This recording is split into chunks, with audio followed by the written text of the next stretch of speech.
Troy Arlett, a senior student athlete at Axtell High School, has consistently demonstrated exceptional dedication, athleticism, and academic excellence through his high school career, contributing significantly to the Axtell District Champion football team in both 2023 and 2024, and earning his first team All-District wide receiver honors in 2024. And whereas Troy's athletic excellence spans multiple disciplines, including his achievement as a state qualifier in long jump in 2024, powerlifting in 2025, and his remarkable victory as a 2025 UIL state champion in long jump, reflecting his discipline, determination, and pursuit of greatness. And whereas, beyond his athletic accomplishments, Troy Artlett has maintained strong academic standings and character as a member of the National Honor Society and the Fellowship Christian Athletes, exemplifying leadership, integrity, and a commitment to faith and service. And whereas Troy's achievements serve as a source of pride and inspiration for his school, teammates, and community, demonstrating that with perseverance, faith, and dedication, success is both attainable and meaningful. And now, therefore, be it proclaimed that the McLennan County Commissioners Court wishes to honor and proudly recognize Troy Arlett for his outstanding achievements both on and off the field, celebrating his resilience, leadership, and unwavering commitment to excellence. And be it further proclaimed that a copy of this proclamation be made a permanent minutes of the McLennan County Commissioners Court. Witness our hand and seal, Judge Scott Felton, Commissioner Precinct 1, James Smith, Commissioner Precinct 3, Will Jones, Commissioner Precinct 4, Ben Perry, and yours truly, Commissioner Precinct 2, D.L. Wilson. Thank you.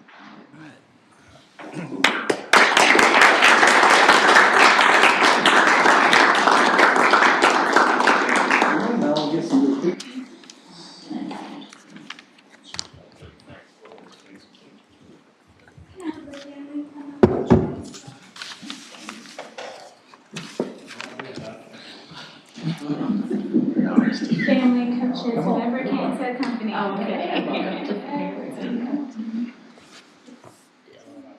We're gonna get a copy to the school too, so we'll have that in school.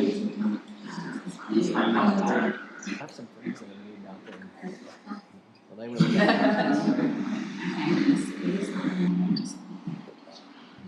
Francis. She's, Oh, yes.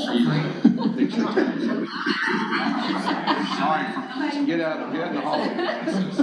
This is perfect. Dad, scoot your head over this way. There you go. Perfect. Right there. Stay right there. Smile pretty. 1, 2, 3.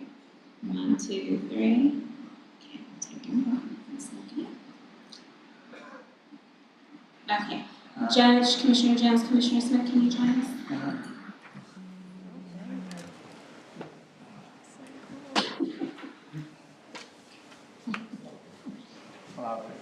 Your choice. Oh. Tried to grow up in the ground.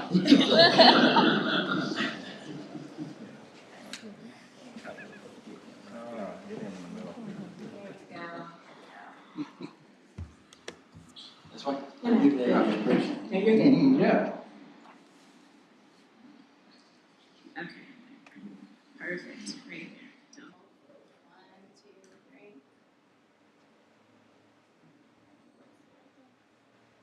1, 2, and 3. All right. How are you doing? Good job. She's gonna put this in a flag for you. You got some license in here? So where are you gonna go to? Oh, yeah. Oh, Guns up? Yeah.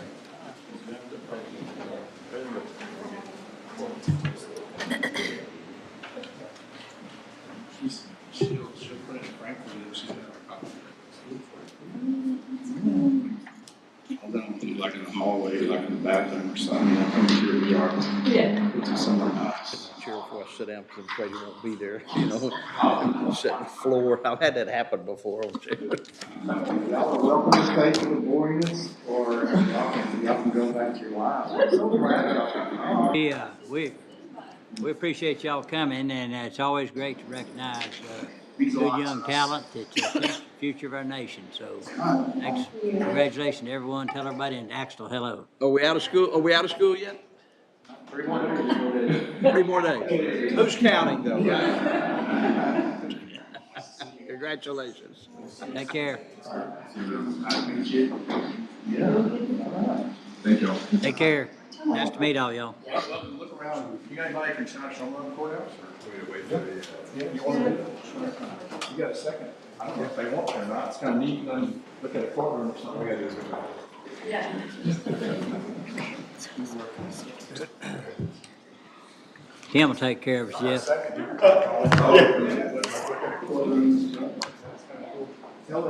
Like a pretty calm crowd.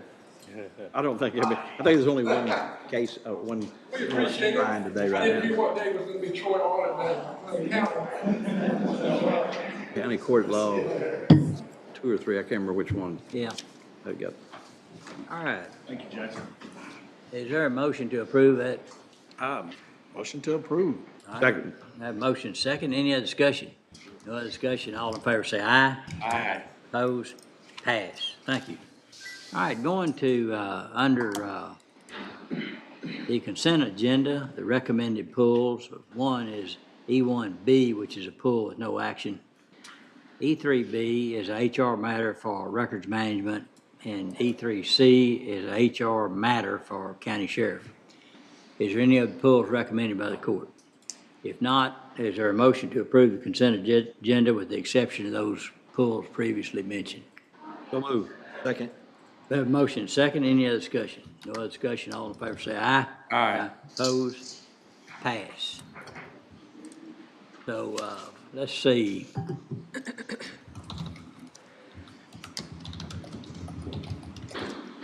Terry? Terry? Yeah, Terry, come on up. All right, this is, under items, under item I-1A on page 9. This is, Waco Citizens Police, Academy Alumni Association, discussion and/or action regarding the funding, request. How are you, sir? Doing good, sir. How are you? Aye. Appreciate y'all having me today. You bet. Tell us a little bit about all this. Well, I'm the president of the Waco Citizens Police Academy. What we do is promote the relationship between law enforcement and the public. We just graduated our 67th class, and we've hosted the state convention. This will be our 5th time, so we're not just real smart people, but anyway. We're bringing about 300 to 350 people to Waco, and like I said, this is for the 5th time. We'll be holding classes for 3 days at the convention center. Law enforcement as well as citizens are going to be involved with it. And like I said, our whole process is to promote the relationship between the police department and the public. And we've been doing that since Citizens Police Academy started in about 1992 in the U.S. So that's what our deal is. We call it bridging the gap between the public and the police. So You're looking for some additional funding, and Dustin, you might explain, court,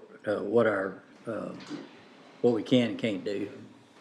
Right. So anything, of course, as y'all are well aware, has to serve a county purpose. And so we can't just, we can't be a sponsor of an event, but if there is a specific component, whether it be training or if there's something in furtherance of the organization, such as training or another area, the court could enter into an agreement with the Citizens Police Academy, and then that agreement could spell out what that county purpose would be. It would have some reporting requirements that would come back to the county.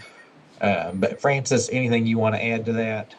No, I think you covered it. So legally, county cannot donate or have provide a sponsorship to an event or to an organization. But if the expense is stated explicitly, y'all can determine that does serve a county purpose.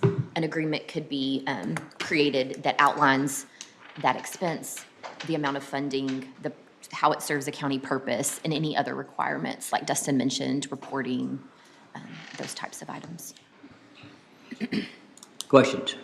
So training would work. Yes. We will have law enforcement officers there. They will receive T-close credit. for T-close, their- T-close credit. Yes, sir, for their attendance. Now, they'll be from all over the state. I mean, they'll literally be from all over the state, so. But they will have T-close credit. And also, I will mention that all of the money that we're spending will be in the county, so. Right. Is there an amount that you have in mind? Whatever you can do will be appreciated. Okay. We understand. We have a donation letter. We could go anywhere from $100 to 10,000, so. Yeah, I see that. We would, of course, the more the better, but, Yeah. but we understand, so. How much money do you usually bring in every year for like sponsorships or funds like this, you know? Talking about, well, right now is for the convention. Right now, we're at, the convention's gonna cost around 80,000. I mean, I'm using real round numbers here. Right, sure.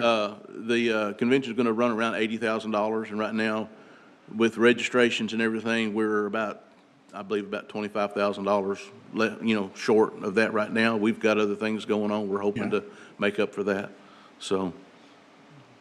How much does the city of Waco, how much have they done a sponsorship or the Waco? I believe they're planning on doing some sponsorship. We haven't actually got one from them yet. So they, of course, they put on the program for the citizens, and the citizens come from all over the county. They don't come just from the city of Waco. Right. But they, so they put on the program. And to be honest with you, we're pretty self-sufficient. We don't necessarily want to ask for a lot of money, you know. We raise our money. We just had a memorial race this weekend that we raised a little over $12,000, and that's going to be going toward the convention. Oh, good. And so we had right at 200 runners in it. And so we've always been pretty self-sufficient, but like I said, this is just a big ticket item and doesn't come around just every. Yeah. How often do we have this in Waco? Or We have it, well, we have it in Waco, basically. We've been averaging having it here about every 6-7 years. Okay, good. We started, our first convention was in 1998, our second one was in 2005, then 2012, then 2017, and now and then we had COVID and everything, and everything went out the door, so. But anyway, we're back at 2025, so we've been doing this all those years, so.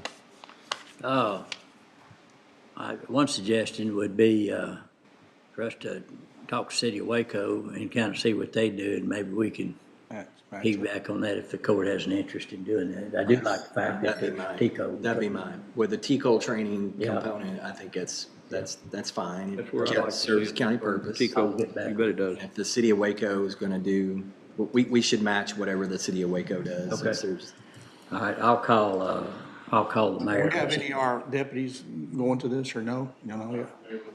Okay, okay. Okay. We had, in 2017, Sheriff McNamara was a big part of our convention. He did some presentations for us and stuff. Good. And I'll just say that like I said, we appreciate whatever can be done, and I understand, whenever you're talking about I started talking with Judge Felton, I don't know, a while back, and I will say Cody's been wonderful to work with. She's something. Yeah. I really appreciate her, so. What is the deadline for getting something back to y'all, though? Well, the convention is July the 6th. Well, so it begins on July the 6th. The first day is actually July the 7th. Yeah. But, you know, we'll take it up Okay. to, not really a deadline. We'll take it whenever you can give it. So, like I said, we appreciate whatever you can do. And like I said, after talking with y'all or Judge Felton's office and so forth, then I realized what the city and the county thing and all that kind of stuff. So I understand. So if you can help, it would be appreciated. So. I'm good with seeing what Waco's doing, or I'm good with us making a decision, every which way we want to go. But I think we need to support it. Yeah, I originally was looking at the patrol level, which is anywhere from $2,500 to right at $5,000, so. But that's entirely up to the court, and if we want to wait and see what Waco's going to do. it's up, Go up or- I mean, if you want to recommend an amount, we can vote on it, or we can, however you want to do it. It's, We'll hear everybody else's opinion. what do you think? Leo? Well, I think he's said he's about 12,000 short, so I think if we do the 5,000 or close to the 5,000, maybe City of Waco, I'll call them. City of Waco is in our county. Okay, I'll make a suggestion. Yeah, they support Yeah, it. yeah. Plus, it's a convention. Yes, and we're Too. not- We we're work gonna hard get- to get conventions here. Sure. And all, and we appreciate the work y'all are doing to put the convention together, because we benefit. We also get 2% of the hotel tax. There you go. And so it goes out to the base, the Venue. Extra cool. Oh, we have yes. to give it to that guy in the pink in the corner. Okay, He okay. spends it. Did he bring you in here? No, sir, but the base is really nice. I'll say that. Yeah. It's really nice. The convention center works really good for us because of the 2 hotels right there. We're gonna have, we've Yeah, got I about understand. 200 hotel rooms that'll be used. Yeah. Somewhere in that neighborhood, you know, it varies. But it's I would think a big bonus for the city of Waco. I don't know how much the city or the county considers how much each person brings into the town when they come, but. We don't have to be labeled patrol badge. No, or we dog just, up. we just. No, we no, don't we're put a sponsorship. We like that. can't, not all we're sponsored, doing it's is, training. all we're doing is training, Yeah, paying for training. yeah. Right. Would we get, I mean, I honestly, I like to see the McLennan County logo on your stuff, you know, when we do something like this. I'm sure we could work something that's- out. That's important. Yeah. Sure. That's important for me. Yeah, they Well, can put it as as a recognition, but not a sponsorship. Right. Well, we could put it, we were gonna have a convention booklet, talking about all the classes and Yeah. stuff. We could put a page in there saying that y'all, supported us or something like that. We wanna keep it. I'm making a motion to suggest that we have $5,000 for training purposes. Okay, Second? have a motion second. Any other discussion? No other discussion. All in favor say aye. Aye. Opposed, passed. And I'll call City of Waco and be sure Okay. I'll find out what they're gonna give. If it's more, I won't say anything. Less, I'll tell them, or be sure they're playing. And this is all private here. It's not broadcast. Yeah, that's right. It's just between us. We'll keep it quiet. And like I said, I don't know who you talk to, but, I mean, to be honest with you, we have one of our liaison officers, because we're all volunteers. That's Yeah. what we are. He said it's y'all's dime and y'all's time. So Yeah. in all honesty, we kind of fly under the radar because we raise money we can and we use what we can and so forth. So this is kind of the cost for putting this convention on has really ballooned over the last few years, and as y'all all know, so. TICO training is important, and anytime an officer can get access to it, especially at the local level, that's Well, about 10 years ago, our board met with Kim Vickers at a convention, and he approved it, and the new director, Mr. Stevens, I think his name is, will be at our convention this year for the first time. Good. So Excellent. they let it count for their Yeah. TICO training, so. So a personal note on Terry, his grandfather was a windmill guy. And back in the old days, they had windmills, and they were replaced by submergible pumps. Now, they didn't, and so if you had electricity. And so when he's a kid, had to crawl down there and put that submergible pump down the wow. well. Oh, wow. Still doing it. Yeah. And so we've been doing, knowing the Reimer Pump Company for a long Primer time. pump, sure. Yes, sir. Absolutely. Yes, sir. Yeah. We appreciate y'all's support, right. and let me know if there's anything else you need from me, and we'll go from there. Thank you, Terry. Thank you so much. I All right. appreciate it. Have a good day. You too. Okay, I'd like to jump to, let's see. I see Melinda here, K3. Hey, Bonds, if you'll come on up.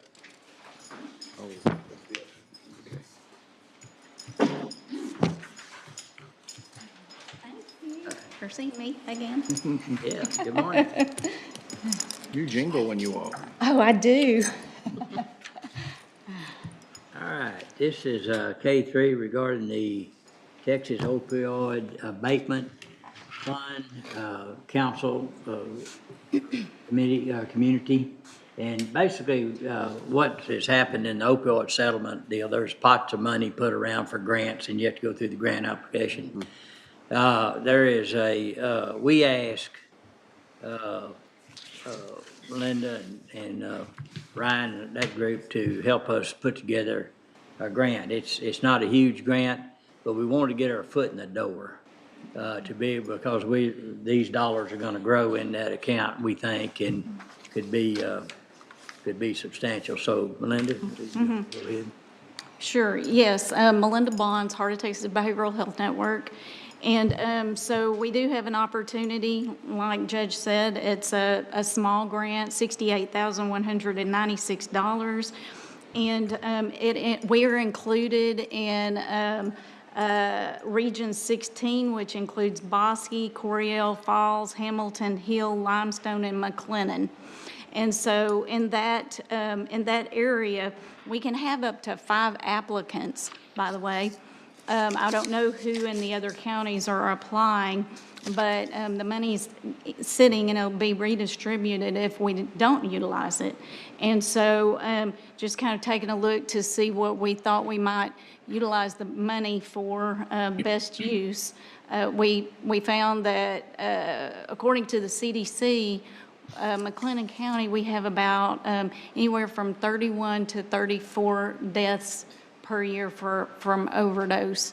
And so just to let you know, the CDC, they suppressed data on overdose deaths from 9 and under. So above 9, they count that. So the smaller counties in this regional area don't have that many, or they're not, the information is suppressed. There are overdoses in those smaller counties, but they're typically not at the scale that McLennan has. So the money does have to be spent on opioid abatement. And so our proposal is to provide medication-assisted treatment and education and awareness to healthcare providers, EMTs, law enforcement, and other first responders. Those are the individuals that are going to see opioid overdoses. Those are the individuals that are going to see folks that need the assistance first. So we feel like that would be a good strategy to provide the MAT education training to those individuals so that they can be prepared to address those areas. And also, we feel like it will also help our substance use providers in the area reach more individuals prior, more acute care needs. Okay. And so that's the grant proposal that we've put together, and that's due May the 29th. Yeah, we didn't give you a lot of notice, but we didn't get a lot of notice either. That's okay. We're kind of used to quick turnaround sometimes. Yeah. All right, and this is basically to Just right. approve, kind of approve moving forward. Dustin, is that right? Or? That's right. It's a letter of support on our end, and then there's also a commitment letter for the portion where they will be working with our health services department. Okay. All right, any questions? If not, is there a motion to approve? So moved. Second? Motion made and second. Any other discussion? No other discussion. All in favor say aye. Aye. Opposed? Pass. Thank you all. Thank you. Thank you. Good to see you. You too. All right, let's see. All right, I'd like to go to J1. J.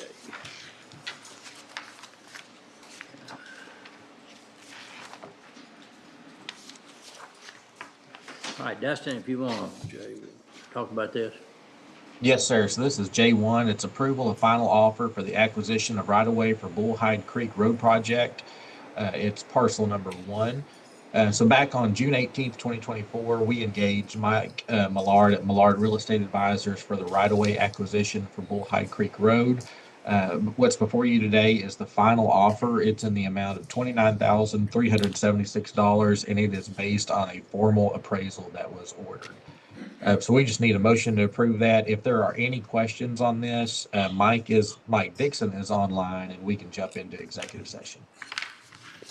Well, it's one we've been working on, and we're glad we got something nailed down on it. So unless there's any question, I've got a motion. I'll make a motion to approve it. Second. Have a motion made and second. Any other discussion? No other discussion. All in favor say aye. Aye. Opposed? Pass. Thank y'all. All right, Dustin, we want to go back to Mark. I think we can go back. Yeah, Mark will be, he just texted me, he'll be here about 10 o'clock. So if we want to move back up to those pools from the consent agenda. All right. And Judge, I know you mentioned E1B would be pulled with no action. Yes. Then moving down to E3, human resources. E3B is records management / archives. Like to call on Anna.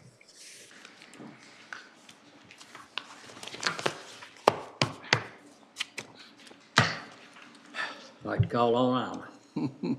We'd like to.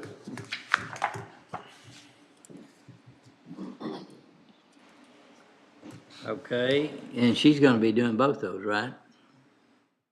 Correct. Yes, sir. I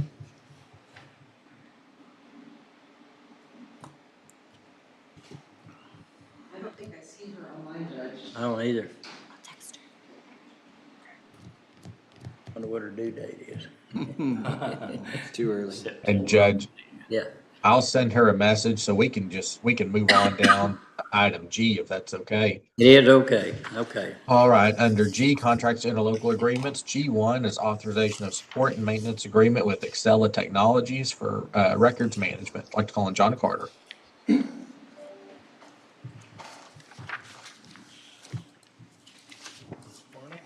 Morning. This is just a yearly renewal for the maintenance contract on our enormous scanner over there.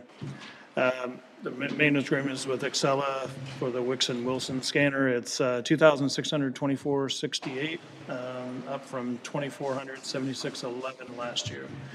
Term of agreement 6/5 of 25 to 6/4 of 26.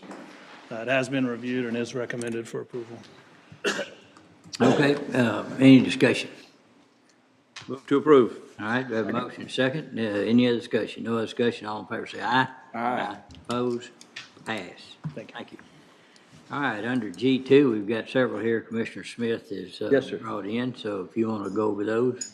Judge, with y'all's permission, I'd like to also add G7 because that's also another interlocal. Yeah. It's just kind of got scattered, but they're all interlocal agreements regarding either doing some work for them or they're piggybacking on some of our contracts for aggregate, different size aggregate for different purposes. So Okay. it's, my motion would be to approve G2A, G2B, G2C, and G7. All right, any questions? Not, is there a motion to approve? I mean, he's made a motion, so is there a second? Second. Have a motion second. Any other discussion?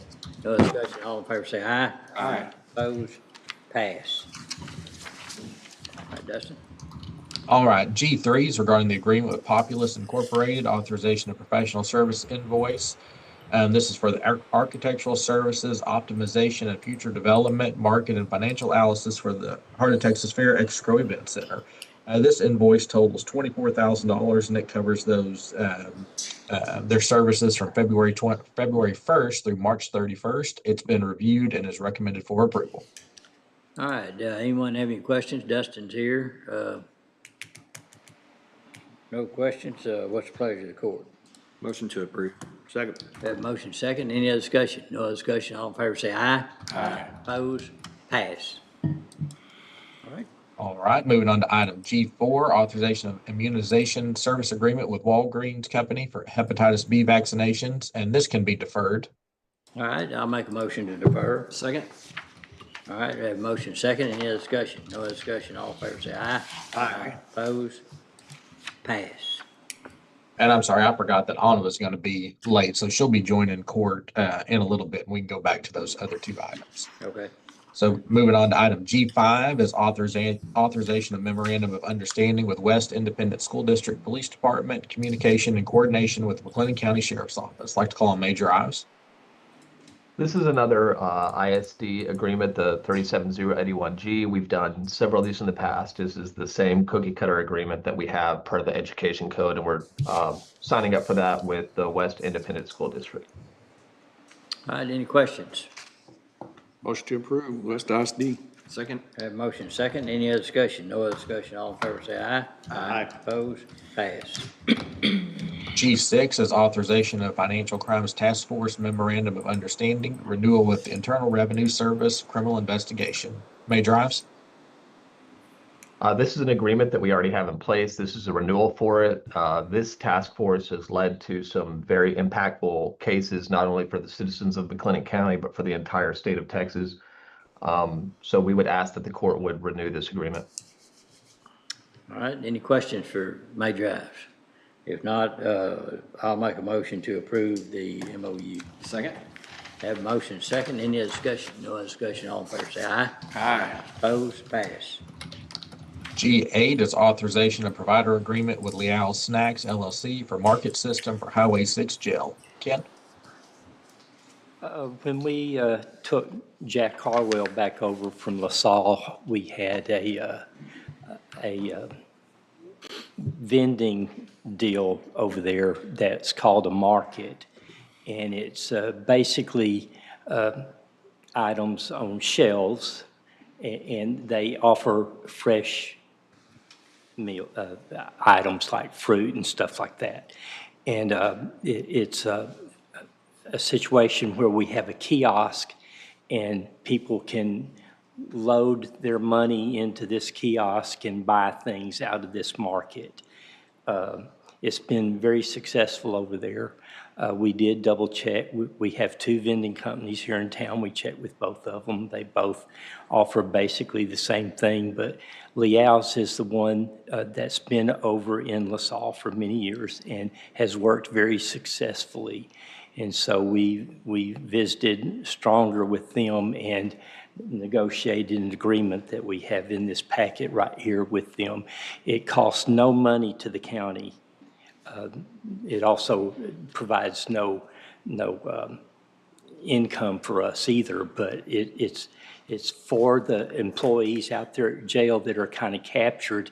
They don't have time to go into town and buy a candy bar, which we can get out of vending machine, understand, but it's the fresh items and stuff and just options for them rather than having to eat from the food service that we have out there or the vending machines we already have out there. So it's basically, if they provide service of satisfaction to the employees out there that they, and the values. So what's the bid? I mean, when you go out to others, you talk about the price per item or anything like that, or? Basically, that fell out to be virtually the same. So there wasn't a whole lot of difference in, like I say. So but we're paying for the electricity and the internet. Yes. But does the internet, since we're already there, Right. doesn't make that go up? Right? I did check with John. I think he said we have enough bandwidth, so that wouldn't be a problem. I know that they do have to maybe install some electric outlets on a wall that they've chosen to put this at. But other than that, that's all it's out for us. But Well, to me, it makes sense to use the same company at both locations. yes. Yes. We're talking, fewer intrusions, fewer people in and out, and all that's important in a jail setting. Yeah, and I'll share, there's other things that they had in an agreement that I wouldn't agree to, but we worked through those, and I think that we have a good agreement here to work with. So if it benefits the employees, I certainly support it. Sure. Do the employees get to eat at the cafeteria now? Yes. Okay, our cafeteria, Yes. the jail's cafeteria. They have their own little area in the Highway 6 jail that they set out food for. David can probably speak more about We're that. okay. He's No, on it's okay. That's okay. I just wondered. All right, any other questions? What's the pleasure of the court? Motion to approve the agreement with Leal's. Second. All right, motion second, any other discussion? No other discussion, all in favor say aye. Aye. Opposed, pass. G9 is reauthorization of private switch agreement with McLennan County 911 Emergency Assistance District. This is just the annual reauthorization of this agreement, originally approved by court in 2018. This agreement states that IT will maintain the phone location records through an online database to ensure location of emergency calls will be properly identified for county departments. And there are no changes to the agreement, so we just need a motion to approve that reauthorization. All right, I'll make that motion. Is there a second? Second. Motion made, second. Any discussion? No discussion. All in favor say aye. Aye. Opposed? Pass. G10 is authorization of interlocal cooperative agreement with City of McGregor for road reconstruction. And this is for the reconstruction of a portion of Wildflower Road. The city has agreed to pay the county a sum totaling $41,800 for that work. Motion to approve the agreement with the city of McGregor. Second. Motion made, second. Any other discussion? No other discussion. All in favor say aye. Aye. Opposed? Pass. G11 is authorization of video project agreement with AHC Creative Video Production Services for the Sheriff's Office recruitment campaign. This goes along with the budget amendment. Major Ives? This is going to be, of course, no cost to the county directly. We're paying for this with forfeiture funds, and it's part of our ongoing initiative to try and fill slots and get qualified people in those slots for extended periods of time and create careers for people. So it is the video service that's going to go along with the recruitment campaign to include things like community engagement, podcasting, all of the things that we are just not super proficient at. So we're going to get a company to help us get spun up on those things so that we can produce professional content so that we can have a more successful recruitment campaign. Will this be shown on the internet? I mean, where will people see the video, David? Yeah, it's going to be served to people through the internet, through the website, through like Google AdSense, through Facebook marketing. So there's going to be several different locations that we're going to utilize these ads. Okay, makes sense. Judge, motion to approve. Second. All right, motion second. Any discussion? No other discussion. All in favor say aye. Aye. Opposed? Pass. G12 is authorization of agreement estimate with Lone Star Chiller Systems for the Heart of Texas Fairgrounds Extra Event Center chiller system maintenance. This also goes along with the budget amendment. TJ? Yes, good morning, everyone. Morning. So before you have an agreement with Lone Star Chillers, this is for the annual PMs that we'll do on the chillers out there at Extra Coast. So this is something that we've reviewed. We definitely recommend it for approval. We don't want it to lapse any further than it already has. So we agree with these terms. Okay, any questions? All right, what's the pleasure of the court? Move to approve. Second. Motion made and second. Any other discussion? No other discussion. All in favor say aye. Aye. Opposed? Pass. G13 is authorization of interlocal cooperative agreement with the City of Leroy for road work. Commissioner Jones? This is an interlocal agreement with the city of Leroy for the chip seal of Casburg and Richer. The city agrees to pay the county a sum not to exceed $24,000. And I would make a motion to approve this agreement with the city of Leroy. Second? Motion made and second. Any other discussion? No other discussion. All in favor say aye. Aye. Opposed? Pass. Under item H, capital improvement and construction projects. H1 is regarding the McLennan County Highway 6 jail roof project. Authorization of application for payment number 6, final from the roof company Waco LLC. Ken? Yes, sir. This pay application is in the amount of $61,922.80. This is the paying their retainage. This project is complete. I do want to point out on the front page pay application, it doesn't show it, but in this project, we were afraid there might be some surprises. So we had a built-in $100,000 contingency, which was probably way too high, but we didn't find any surprises. So there was none. So they actually dropped that out on the certification for payment sheet. Second sheet, it shows the deduction of $100,000. So that's how come on the original contract sum, it's $100,000 less than what we approved for the project. So anyway, TJ and I have looked at this. TJ does agree that this project is complete. And so this should be good for your approval. Okay. All right. What's the pleasure of the court? Motion to approve. Go ahead. Motion to approve the application for payment. Second. Motion made and second. Any other discussion? No discussion. All in favor say aye. Aye. Opposed? Pass. H2 is regarding the Justice of the Peace Precinct 5 Office Edition fee proposal from CPNY doing business as STV, authorization of professional services invoice for March 2025. Ken? Yes, this invoice is in the amount of $1,826.50, and it's for the final designs of the, for this project. I will share that I have received the final plat forms, and I've received from them the final specifications. I started working on the bid for this project last Friday. I'm working on a rough draft right now and hope to have that approval of advertisement next court. I am working through it, and hopefully that will be Get it going finally. going here quickly. But just wanted to share that. So anyway, we've reviewed this request for the pay application, or this invoice, and it should be good to go. All right. Okay, any questions? If not, is there a motion to approve? Move to approve the invoice. Second. All right, a motion second. Any other discussion? No other discussion. All in favor say aye. Aye. Opposed? Pass. H3 is regarding Chapel Road improvements, agreement with Kasperian Underground, doing business as H&B Contractors, authorization of application for payment number 15. This application for payment totals $558,686.60.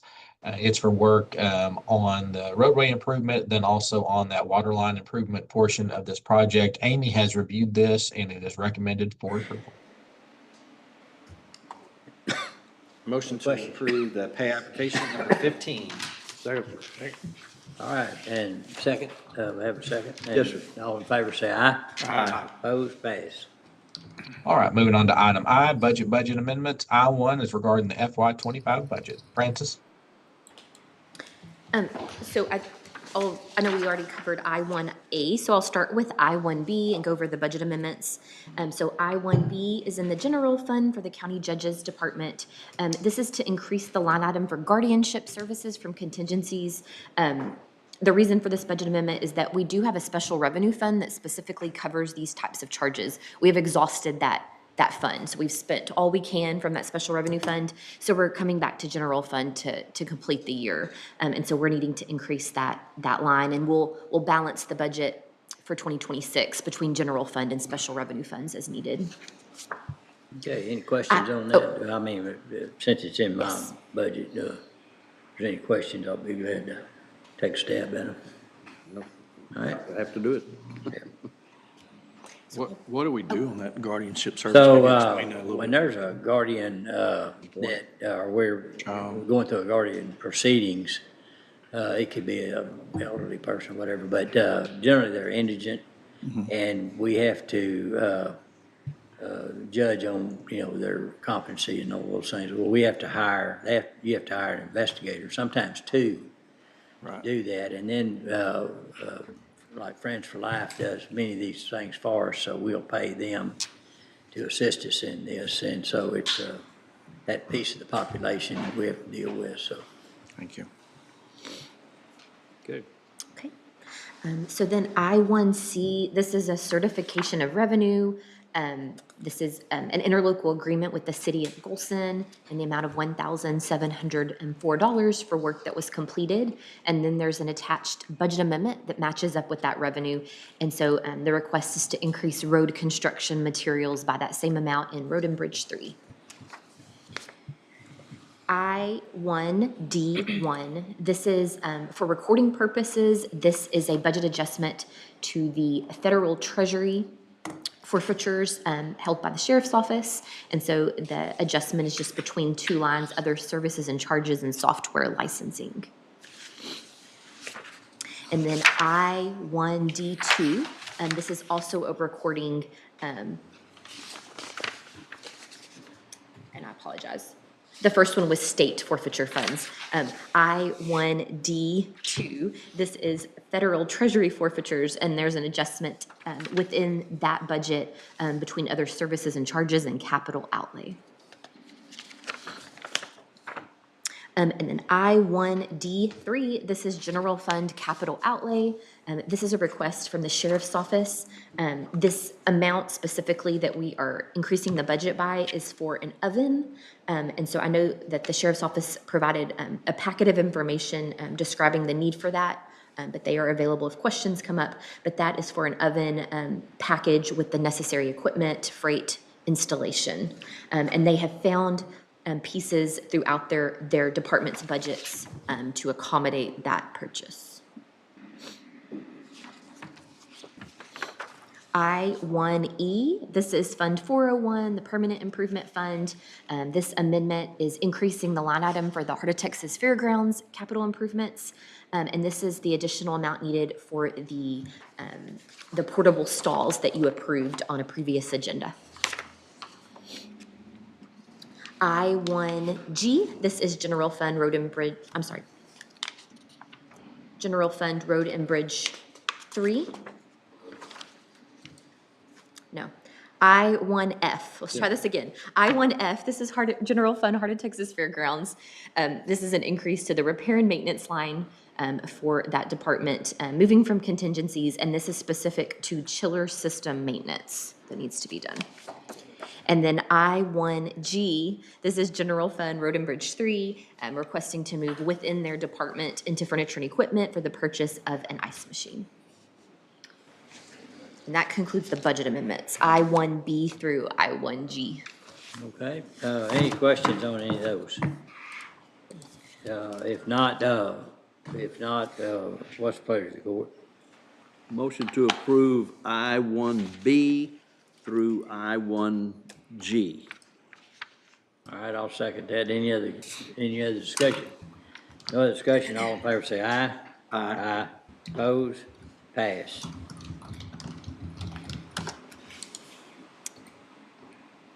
All right, under I-2 regarding the FY26 budget. Francis? We have one other item, I-1H, under the budget, Oh, I'm sorry, sure do. and I can cover it if you need me to. Yeah, go It is right an ahead. invoice from Hot Cog, and this is for Area Agency on Aging for fiscal year 25. The request is $8,892.81, and this was included in the 25 budget. All right, any questions on that? If not, what's the pleasure of the court? Motion to approve. Second. Have a motion second, any other discussion? No other discussion, all in favor say aye. Aye. Opposed? Pass. Okay. I-2s regarding the FY26 budget. And I have a presentation, if that's okay to right. start into that. I'm going to share my screen.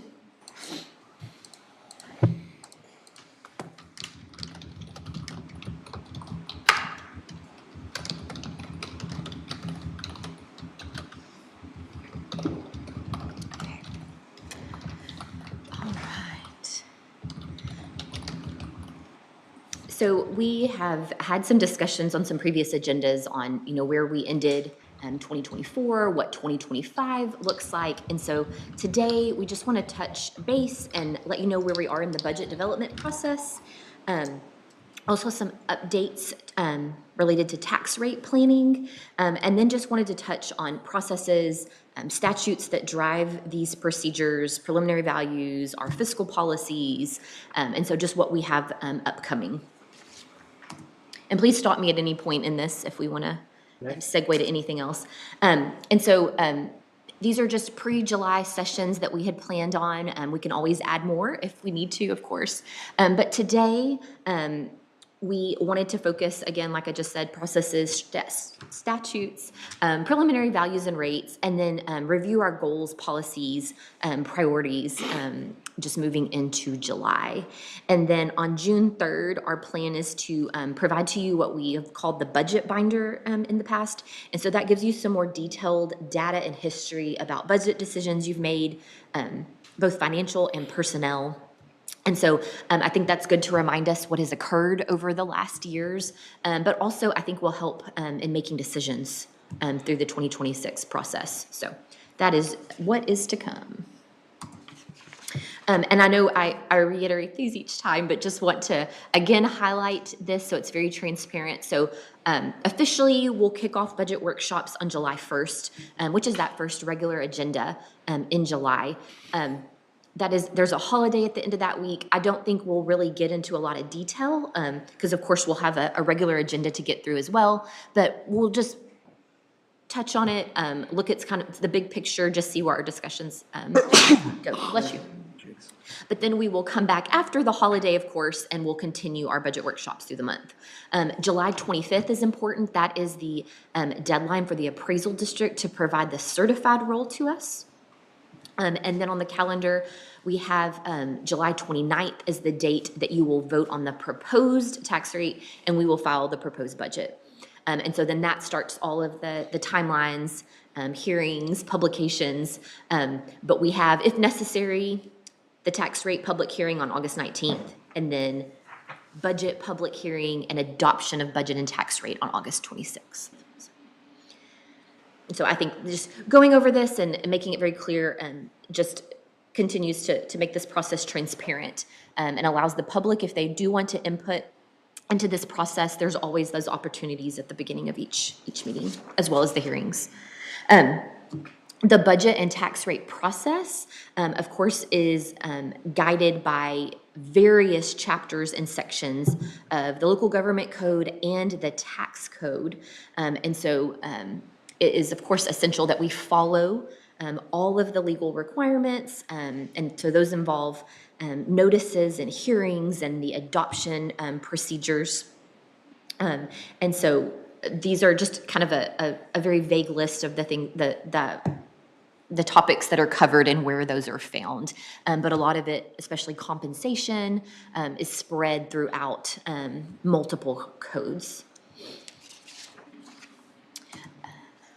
To review our tax rate definitions, so it's important, of course, for us to understand what they are. I know these are very watered down definitions, but I think just understanding the concept of them when you're asked questions by taxpayers, it's good just to be able to, let them know quickly what each, in summary, what is involved in the calculation of each rate.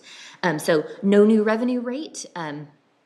So that, of course, is the rate that it produces the same amount of taxes on the same properties that were available in that prior year. And so it is really intended to keep tax revenue stable year after year.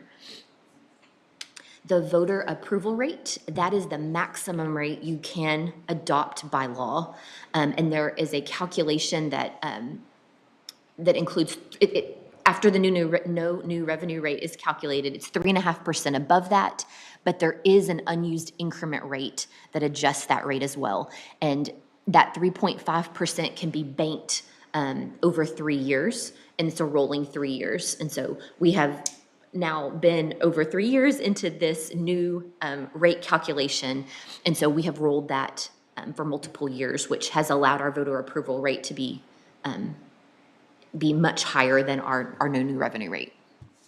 And then the unused increment rate, like I just said, that is a 3-year rolling sum of the difference between what we actually adopt and the voter approval. Public hearings. So if our proposed tax rate exceeds the no new revenue rate by any amount, you have to have a public hearing on that tax rate. In some prior years, even though it wasn't necessary, we've still continued to have that tax rate hearing. And so definitely we can talk about that later if you choose to do so, but mandatory if you propose above no new revenue. For the budget hearing, it is mandatory regardless. And so, of course, that just ensures that the public at least has one opportunity to speak at a hearing. And then all hearings are properly noticed to meet all of the statutory requirements. So to look at some figures, and I want to be very clear, This is preliminary. These are preliminary taxable values. They are preliminary rates. So these will change and fluctuate, of course, until July 25th, when the values are certified and the rates are recalculated. But if you look at the far right side in the two blue boxes, so currently that preliminary taxable value is 30.7 billion. So that's the preliminary certified taxable value. If you look at some of the reports that come from the appraisal district, you'll see different numbers, but this is the number that after exemptions are removed and TIF and TERS amounts and lots of adjustments, then this is the amount that we calculate the levy upon. So it's been run through the worksheet then? Correct. Okay. And I'll shoot that out to y'all after I get back to the office today. So 30.7 billion preliminary, and so that box right below it, based on that amount, your no new revenue rate 295515, your voter approval rate 389026. And so those light blue arrows in the middle, if you want to compare that to the current year we're in, currently 28 billion was our certified taxable values at the date of adoption last summer for this current year. And then our current tax rate, current year, is that 319,805. So you'll see how that relates to the new no new revenue rate and voter approval rate. Question. Yes, sir. Judge, to your knowledge, anything in Austin, coming out of Austin right now, that's going to affect any of this? Well, there probably is gonna be some of the big ones that doesn't look like they're gonna pass, that would have unfunded mandates with them. But, so on June the 2nd is their last, it'll all be baked at that time, I guess. And, so we'll know before we get into the budget what actually filters out into there. And, you know, our limitation on selling CEOs and those things are, I think, may not get through. But when Mark comes here in a little bit, he can speak to the legislation that might affect our ability to finance. Yeah. But I don't know unless, Francis, you know of anything. No, I think like you said, until we get down to June 2nd, you know, I guess anything could happen. I know for Mark, I know can talk a little bit more specifics, but I know that bill that would affect the CO bonds, if approved, would go into effect September 1st, 2025. And so I know that's And that's the why we importance of said, the timing of That's why we're in these. high gear mode. yeah, we're in high gear mode is a good statement, so. How long has it been since we've had a voter approval rate? We haven't. We haven't, since I've been here, we never had one. No. We've never gone to the vote. We went right below the voter approval rate Right. in 2013. Yeah, To get ourselves back in. Get ourselves in sync. back in we're out of balance. balance, yeah. Yes, sir. Yeah. The only thing we went to the voters on was the venue, and that we could tax hotel rooms to service some debt. Yes. And we sold the bonds, and that's well servicing the debt that we'll go over later. But Also the zoo. yeah, you're right, the zoo, and both of them. 2020? I know the Voter approved.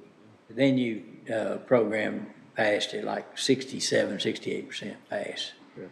And then the zoo, I forget what it was. About this in the 60s for sure. Yeah, it was strongly. Some good choices on Yeah. that anyway. Yeah.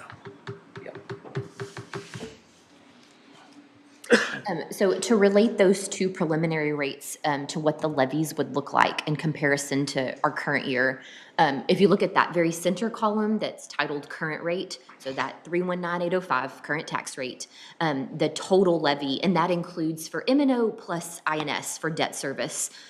So that is all of our funds together, but right over 98 million was the total levy to be collected, of course, current and delinquent.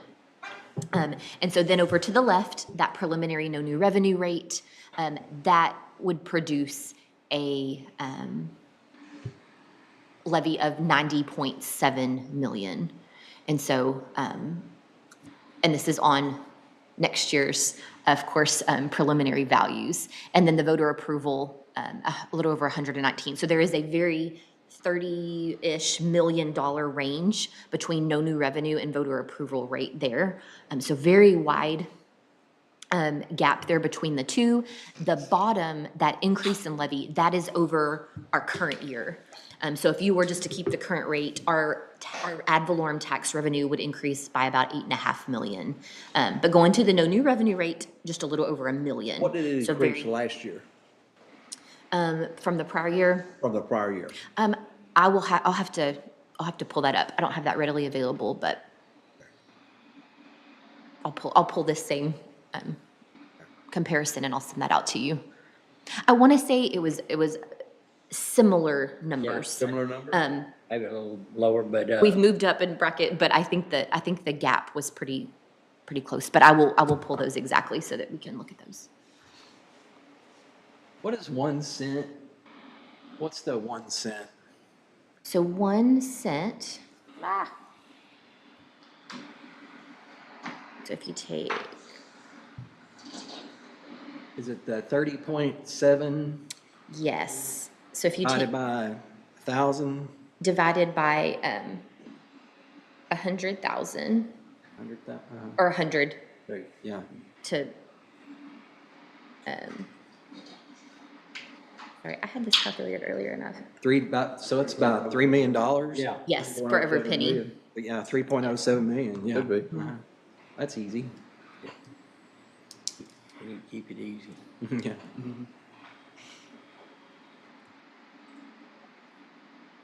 So there, I think, very, very simplified, but just gives you a glimpse of current rate, no new revenue rate. I know the voter approval rate is not usually something we even dabble in at this point in time, but just so you can see.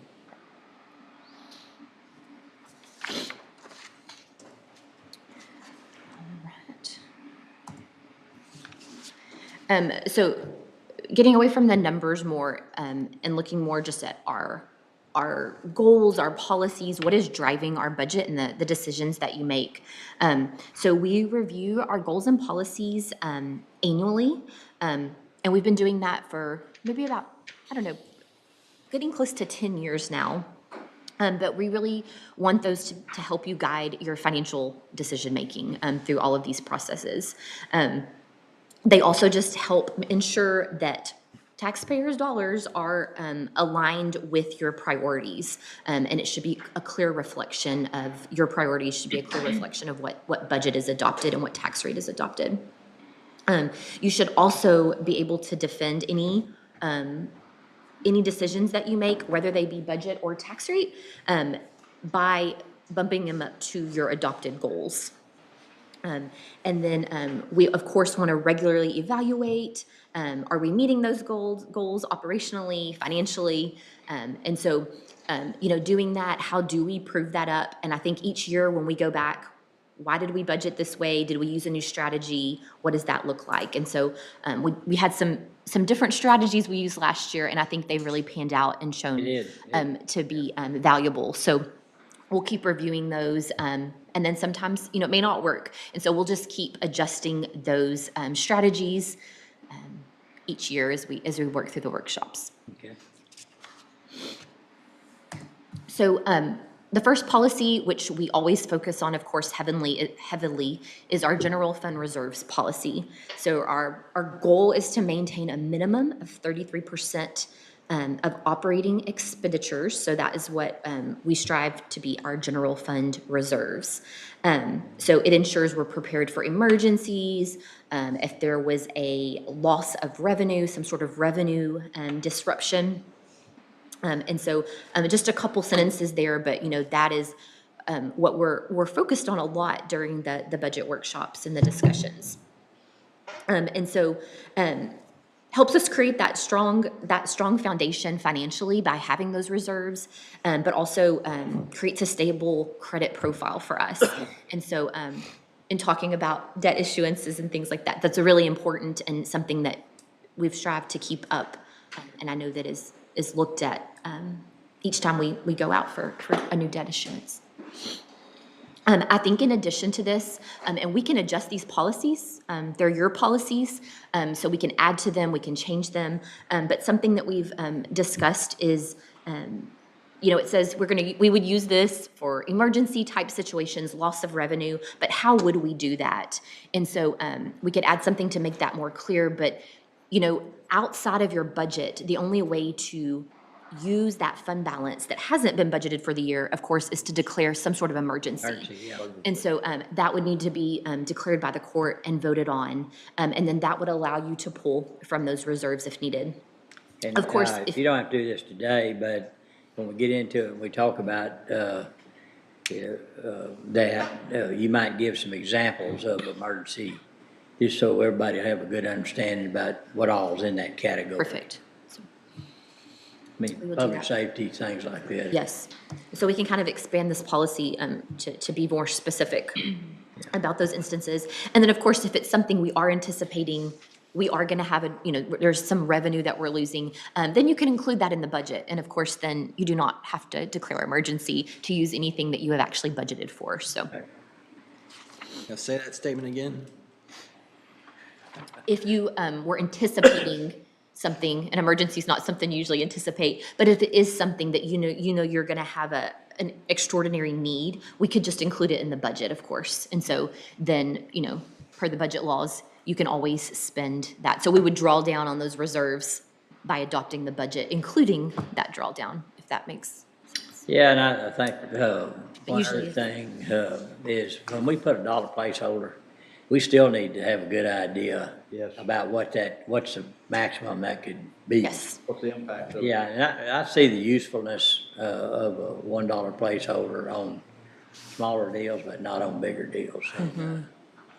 And I think if you do that on a bigger item, putting that placeholder, but maybe increasing contingencies by an estimate, that would allow it to come to y'all again before. That's right. That's the way to handle it. Yeah. And the court still has the ability to say, nope, we're not doing Correct. that. But if it made sense and the court agreed, then you'd already approved it in the contingency. I agree, the $1 placeholder bothers me a little bit, but I understand the need for it. But when we do it, I'd like for us to have a kind of a range or a ballpark idea of what will cost us if we replace it with actual cost. And maybe this year, when we get to the end of, because we talk about it a lot and it gets kind of lost in conversation, we get to the end of the process, pull all the placeholders that's good. on one sheet, and you can all talk through those. And Good idea. Yeah, great idea. Great idea. we'll make sure we get that.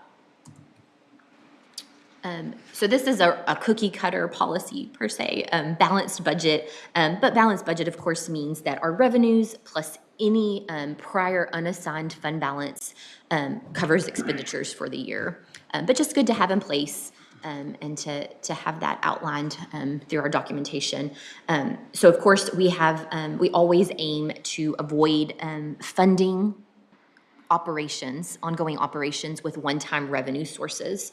And so I think there's usually discussion when there's a grant that's going to cover operational, it's not just a one-time expense, they are ongoing operational expenses such as personnel.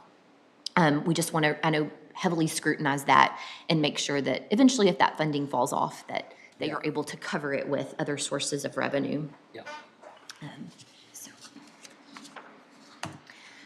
Our mission statement. So our mission is, I won't read through it, but our mission is centered on providing the essential services that a county provides through transparent, responsible leadership. And so in summary, it states that you value equity, fairness, and financial sustainability. And so that should be driving all of your decisions that you make as a court. Our vision statement.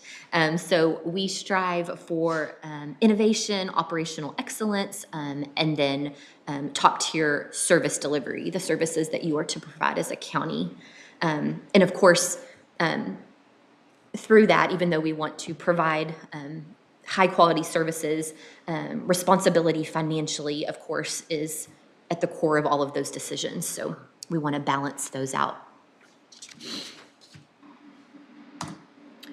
These are organizational goals, and these are all goals, policies that you have adopted throughout the years. Just these are the same ones we've been seeing over the years. If we don't like them, it's our fault. Correct. Yeah. So there's 6 goals here, and to summarize, they provide us our foundation, what we build our strategy on, and so your goals are to provide well-being for the citizens, public safety, protecting the environment, empowering civic engagement, fiscal discipline, and efficiency and productivity. So some of those same ideas that have been the theme through a lot of these policies. But all of your budget allocations, and anytime you evaluate a new program or something new a department wants to do, bouncing them off of these goals and making sure it fits within one of these organizational goals, I think is important for transparency. So something different this year, we talk about priorities a lot when we get into the workshops, and I know verbally, we all, through the discussions, you all may state something that is your priority, or as a court, you may have priorities.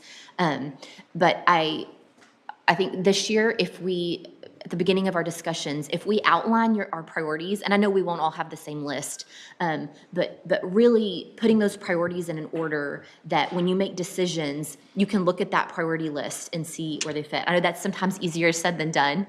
And so those were some examples up there. These are in no particular order whatsoever. But I think after this meeting and before we meet again or meet in July, if there's other priorities that we'd like to add to this list or completely X this list and start over, and then as a court maybe talk through those and see if what you all see as priority and how those rank in a listing. Just thought maybe decision making that might be beneficial. One of those lists include what we are required legally to provide, very basic? Oh, I think for sure. So our baseline service, providing baseline services. Provisions that the county is required yes. to provide.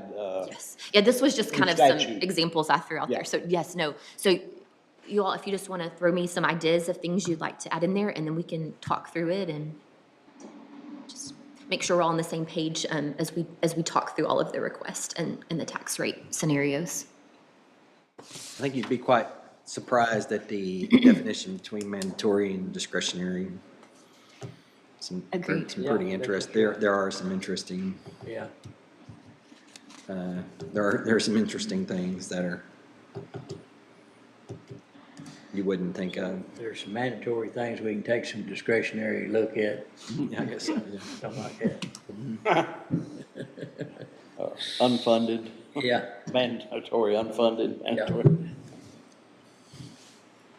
And so earlier on in this discussion, I talked about setting goals, but then constantly going back. I mean, if we don't go back and see if we met our goal, then it's really no purpose in setting one. So constantly tracking those decisions you make, and did it work? Did it not? And so I'm going back to last year's budget sessions, the 2025 budget sessions, and so just there were a lot of things, but these were just some of the highlights that I noted. And so you made some key moves that I think were really important, and we'll be probably pushing through to future years. So you standardized utilizing personnel lines for other expenditures. So we actually adopted a budget amendment policy, and in there it stated that personnel line items would not be used to fund other operating lines, non-personnel operating lines. And so we saw that those surplus funds were being moved to completely other different categories, and that was not their original intent. Of course, you always have that opportunity to use personnel money for whatever line item you want, but just as from a department's perspective, we wanted to set that standard. Oh, excuse me, I'm sorry. No, you go ahead. We put a lot of scrutiny on unfilled positions that's carried over each year, and what that is, and not to completely eliminate it, but to make sure it's realistic and that we're not budgeting for things that never happen, because we have too many things that have to be budgeted. Yes, Yeah. budgeting realistically. And Yeah. You also updated all of the salary structures, and so I know, of course, last year that was a new discussion, and so I know this year HR will be reviewing that with you. But there was the core structure for all employees outside the sheriff's office, and then the sheriff's office structures. So those have both been implemented and are currently being utilized. And then you redefined some strategies related to budget. And so one of those we kept referring to as a vacancy factor, and this is directly related to what the judge was just mentioning. So we looked at, historically in total, what are we coming under budget in certain areas? And one of those largest areas is personnel. And so we budgeted at a 96% rate across the board. And you're gonna have some departments that spend 100% and some that spend 85. But in the end, looking at it in total, it is going to fall a little below that 96%. So, and we'll revisit that now. Where do we have vacancies? And then see what we wanna do for 2026. And then, of course, we've been doing this for all, but just identifying any historically over budgeted areas. So we go through line by line, look at the history. If departments are continuing to ask for the same budget but not spending it, there needs to be either a very good reason why for next year, or we discuss with them decreasing that request to a more reasonable amount. And so that's all being done, of course, before those numbers are brought to you. And so, of course, those changes, just more accurate, more realistic budgeting and predictions. Of course, it's all just a forecast. Can't budget 100%. But then just, I think it keeps us fiscally responsible as well. Keeps departments' budgets in check. So again, just if there's anything else you want to talk about, let me know. But what we have coming up next, we are hoping we will have the budget worksheets all ready for you to view roughly around June 16th. And so we are continuing to compile those budget requests, and we're having meetings with departments. We work closely with human resources. And pass information back and forth on what the personnel requests are. And so just trying to put together those budget worksheets that you're used to seeing each year. I'm hoping very, very quickly, maybe by the end of this week, that I could send out a tentative but more detailed July calendar. So on what day we'd talk about personnel, what day we're going to talk about capital outlay. That is all fluid, as we all know. Those things get changed around, but just to have some idea of what those days look like. So again, hope to get that to you this week, if not very, very quickly. Budget binder we mentioned earlier, so we should have that for you, the first agenda in June. And so I'll go through some highlights of that, but there's a lot of data in there, a lot of historical trends on budget information, tax rates, personnel, big picture items. I think that will help decision-making wise going into workshops. And then I would encourage you just to look through the budget document from last year. There's a lot of good information, of course, all the budget lines, but at the beginning, there's a lot of summary information on trends. But in the back section, as you remember a few years ago, we've added a whole section that each department has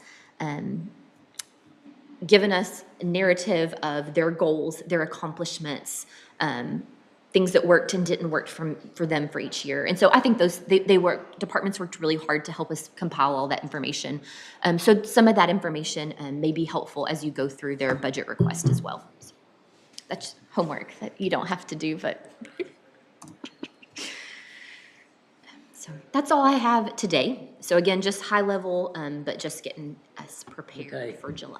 Thank you, Francis, and I encourage everyone to go back and look at that schedule on that. When we're down and dirty on the budget, those dates in July, and really try to be here.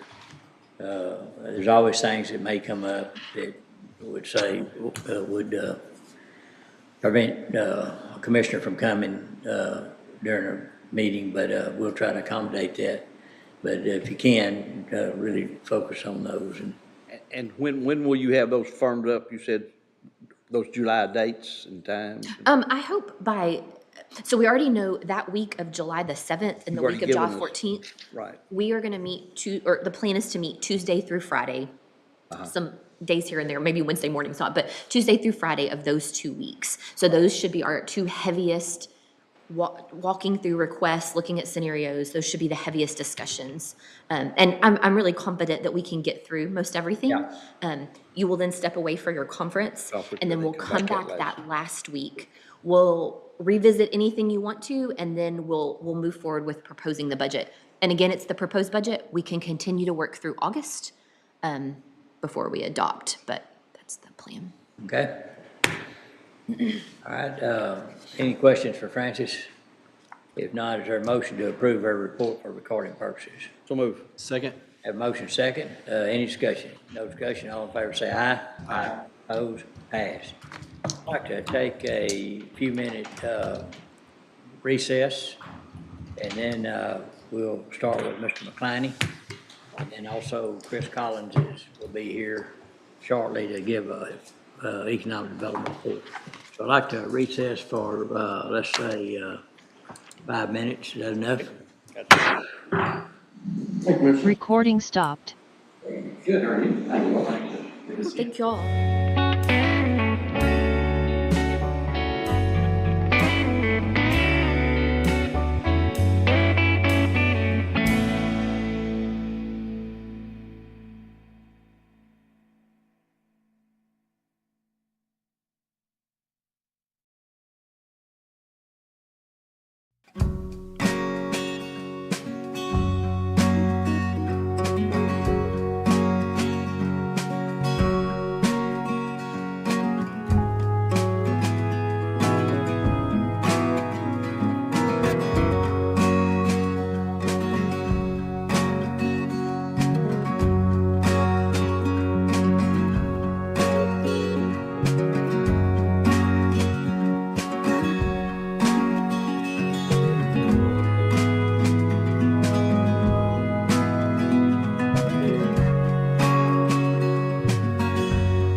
call court back to order. All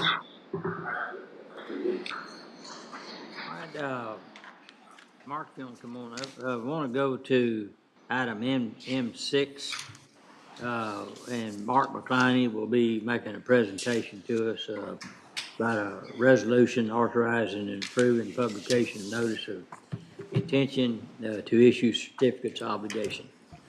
Thank you, Judge. Yes, sir. Commissioners, as you know, we were here 2 weeks ago, going through the projects and getting permission to proceed for the notice of intention resolution for certificates of obligation for an amount not to exceed $30 million. So that was just getting permission to proceed. Today is your first legal action on the item. The Certificate of Obligation Act requires a resolution which will be published in the legal paper as well as put on your website that outlines the amount not to exceed and what projects you are intending to spend the money on. It sets the sale date also. So what that's going to do is going to set us up for a July 15th sale. This is not selling the obligations today. This is giving the county residents notice that you intend to do it on July 15th. On July 15th, we will be here and we'll be receiving or getting interest rates from prospective bidders or buyers of the bonds, and we will present that to Commissioners Court. Assuming that is something that you want to take action on and approve, that is when you actually go into debt.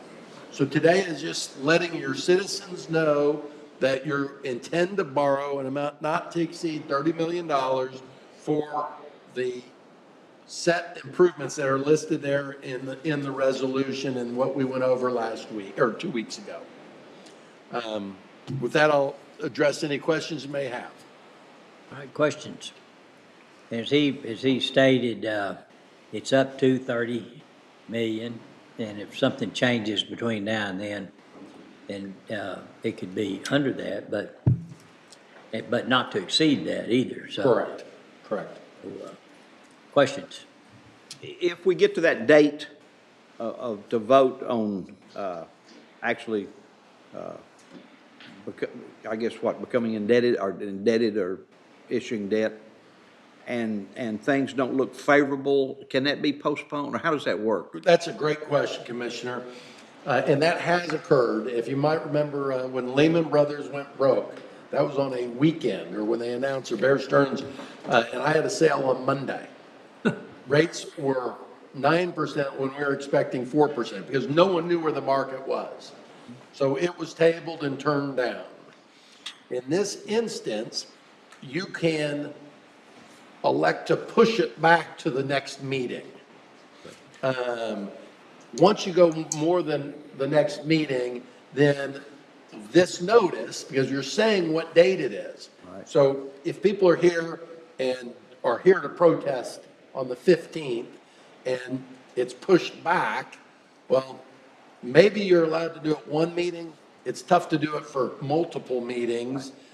Otherwise, the Attorney General, which by the way approves all debt issuances in the state of Texas, so we look like we're trying to circumvent the voters to keep them from being there when we approve the obligations.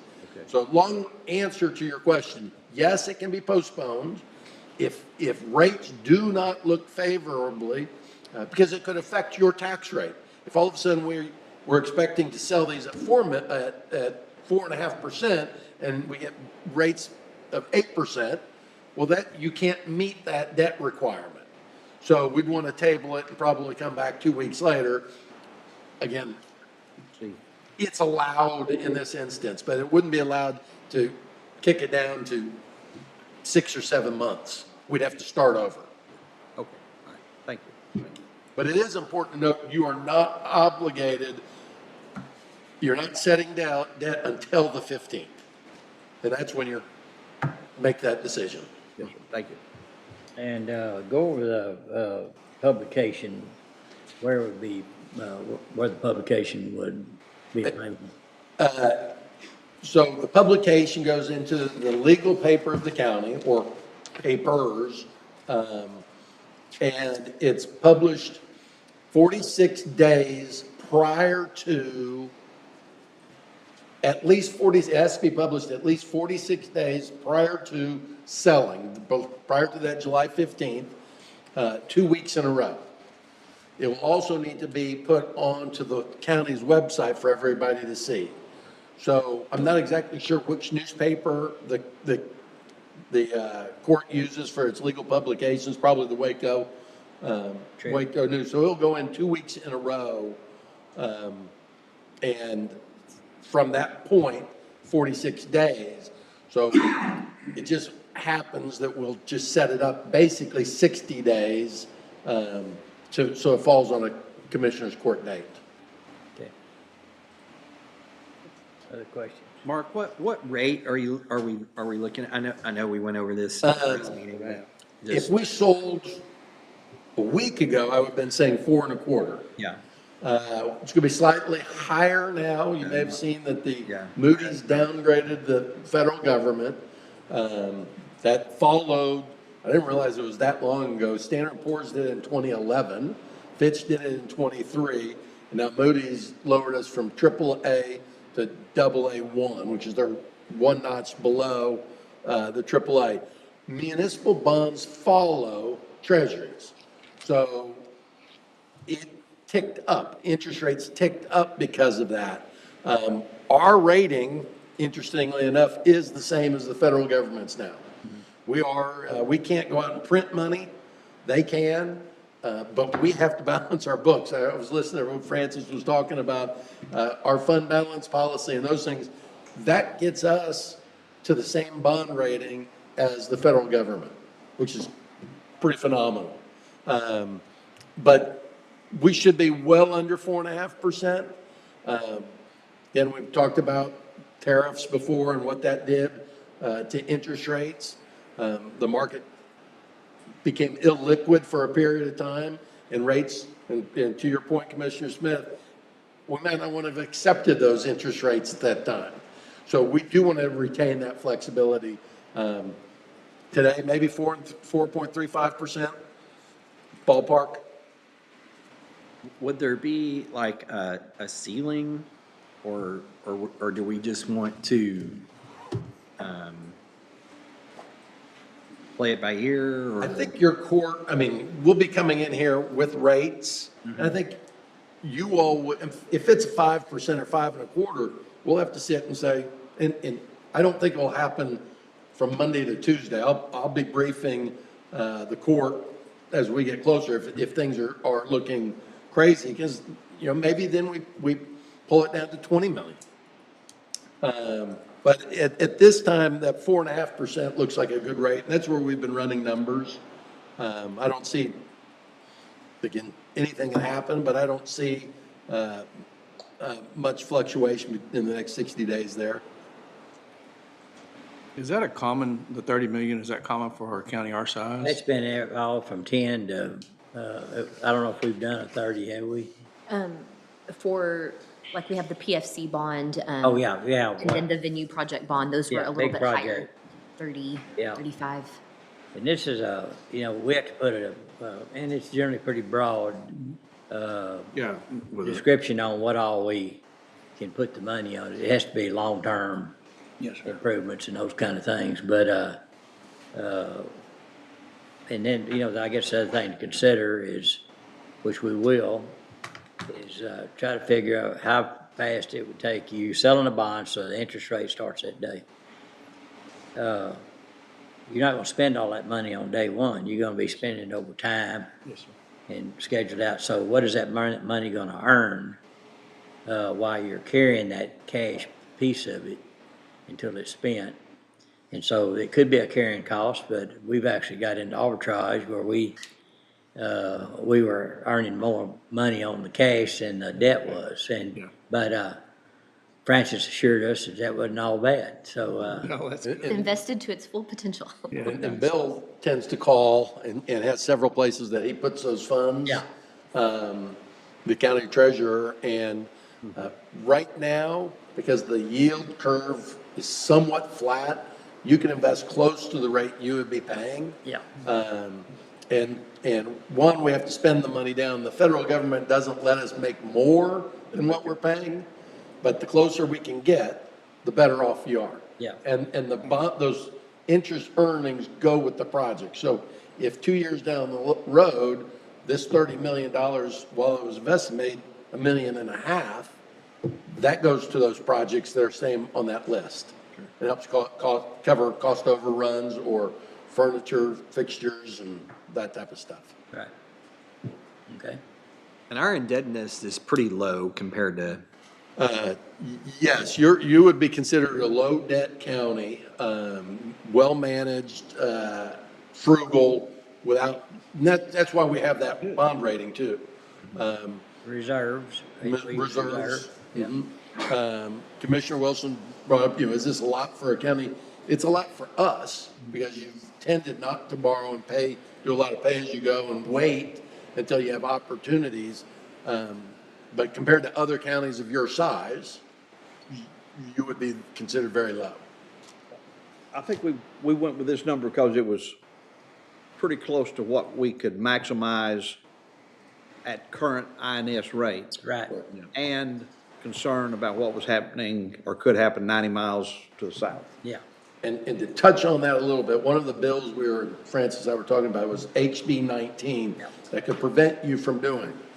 That looks like it's dead in the water. Which is good news. Now, what some of the bill's supporters are trying to do is work them into other bills. Sure. And so I'll use this word for another client. I said, this is a pretty good defensive position to be in. We move projects for next year that we know we have into this year. And so by being defensive and being able to manage it under the existing tax rate, we're protecting ourselves in case that something gets in that bill. Because if we started in July 1st or July 15th, we couldn't get it done in time.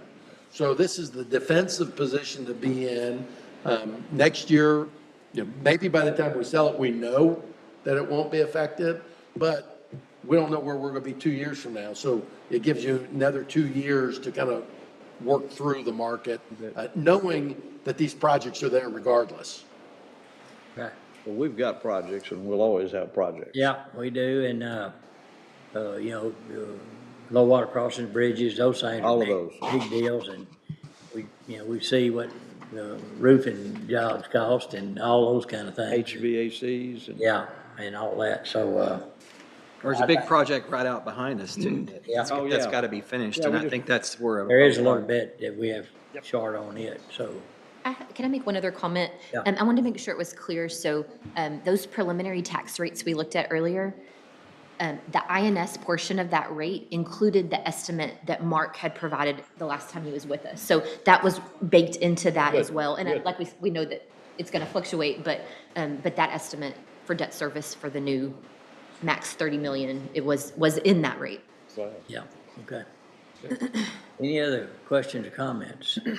Well, as a freshman commissioner, I appreciate y'all letting me ask questions and get you up to speed, and y'all are training me very well. Thank you. Well, then, anything else? And I think you'll learn that to put Francis on speed dial. Yes, sir. That's right. She knows my number right now. It's even better to go over to her office and sit down. And She got any goodies over there? Well, She might have some goodies. Yes, it. All right. At this time, what is the pleasure of the court? Motion to approve the resolution authorizing the publication of notice of intention to issue certificates of obligation. Second. Motion made and second. Any other discussion? No other discussion. All in favor say aye. Aye. Opposed? Pass. Thank you, Judge. Thank you, Commissioners. Thank you. Be careful on the highway. Yes, sir. All right, I'd like to go to, for our economic development report, go to items M8A, M8B, and B1 for the supplemental agenda. So, morning, Chris. Good morning. How are y'all doing? Doing great. Good to see you. Gotta take my glasses off so I can read. So what you have in your packet is our March Economic Development Activity Report, along with our first quarter in Waco digital talent campaign report as well. So we'll go over the Economic Development Report first, and then I'll tackle the in Waco side of it. Overall, we're seeing a lot of great activity in the market still. It was an interesting thing, if you'll recall, when I was here on tax day last time. There was a lot of uncertainty about what's happening in the marketplace. I would say that is still, there's still questions that are happening right now. But at the end of the day, companies know that, especially international companies, know that that the United States is the market for their opportunities for growth, and they're going to figure out how they're going to do that. They're just waiting on the rules to be finalized so they can figure the game plan out. But when we look at the level of attraction inquiries that we received year to date through the end of March, we're double where we were in 2024. The number of proposals that we've submitted is double where we were in 2024. Down a little bit on the boots on the ground as of the end of March, but we've had a lot of activity since that time with visitors coming into the marketplace. So expect that number to be growing. Our business retention program is doing really well too. And our business development events are up significantly. So we've completed 8 through the end of March compared to 3 in 2024. So lots of growth that's happened in that area as well. So part of that is through the work that we're doing through our expanded economic development work that the county's supported through the Economic Development Corporation. And so thank y'all for that, because it really has allowed us to get out there. We are actively pursuing additional staff as part of those funds. We want to make sure that we get the right people in those positions. And so taking a little bit more time to hire those folks, but we want to make sure that we make the right choice. What are the titles of those openings? There are 2 positions. One is Vice President of Business Development. So that'll be a person that travels predominantly, both domestically and internationally, to help with business recruitment. And then the other position is a project manager position. So with the level of activity that we have, we need to create some additional bandwidth on the team for project management purposes, and on the research side of it as well, to make sure that we're gathering great data that we can proactively push out into the marketplace to share the story of what's happening in our community. So the project manager would be sure that the company, once it comes and that they do the things that they're supposed to do. There would be per our compliance. agreement. Yes, sir. There would be some compliance that goes along We're with doing that. that anyway, but Yes, sir. now it's. But it's a also lot just more. like working the project itself and the steps and making sure that we're being responsive to those companies, and doing all the things that we need to do to get the project across the finish line. To get permits and those kind of things lined All the up. things, yes, sir. So, I mean, even with the generation of the project proposals themselves. So from the very beginning, that project manager is involved in those processes, working behind the scenes on the team, making sure that we're doing the work that we need to do. So. Okay, thank you. Much like you have a project manager that works on a construction project. Yeah, that's Yep. exactly what it is, yeah. Making sure that all the tasks are getting done and the boxes are getting checked. We talked a little bit about this, I think, at the last one. We did have Standard Supply made a project announcement in March. They have a new facility that's just completed construction at the corner of Gateway Boulevard and Texas Central Parkway. So that was another great new addition to the community, a $10 million investment going in at that corner. And then in March, we had our trip to Germany, both on the business retention side of it, being able to visit with 2 existing companies with Zinc Power and Ooze & Oots hosting us, and then 2 prospect that we visited as well. And both of those have turned out to be great opportunities for the community that we are continuing to engage in. So there's been, those were very fruitful visits that we made, and it was helpful for us to visit them on their homeland to show our support for them, and they've in turn been here too. So lots of good activity that's been happening in the market. We're still seeing a strong pipeline of projects and projects that are interested throughout McLennan County, not just in the city of Waco, which is always positive. One thing I wanted to share with you, we have been doing some data gathering on information about the community. We're just completing the next iteration of our economic development strategic plan that'll take us 2026 through 2030. So we wanted to take a look back and see, look at some metrics to see how the community's been doing since that period of time, since we started the reworking the way that we do economic development, where it's much more targeted with targeted industry sectors, the way that we work in doing those things. And so I wanted to just share with you, since 2006, we have helped facilitate 166 economic development projects. 92 of those have been expansions by existing companies. 74 of them have been new companies attracted to the marketplace that have created almost 14,000 new jobs in the market. And that is above, so when you think about that, that's taking into account what happened in COVID, how we dropped 10,000 employees, we recovered from that. And so that's a net 14,000 even on top of that recovery. We've seen $4 billion in new capital investment that's come into the marketplace, that's consumed almost 12 million square feet of real estate in buildings, and most of that has been new construction. The GDP for McLennan County has grown significantly. In 2010, the county's GDP was $8.7 billion. It's doubled, and it's $17.5 billion today. And even when you take into account the time value of money, so $1 in 2010 is worth $1.47 in today's dollars. So that $8 billion GDP is really about $12.2 billion today in today's dollars. But even when you take that into account, that's still a 43% growth in the GDP since 2010. When you account for inflation, all those things. So that's pretty significant. And you know, what we talk about is that 2020 was such an odd year with COVID impacts and everything, but it turned out to be our best year of economic development that we had had at that point. And since then, we've helped facilitate 39 additional economic development projects in the marketplace, creating 4,600 new jobs, retaining 5,000 jobs with our existing employers, and stimulating about $3.4 billion in new capital investment, which is 67% of the total capital investment since 2006.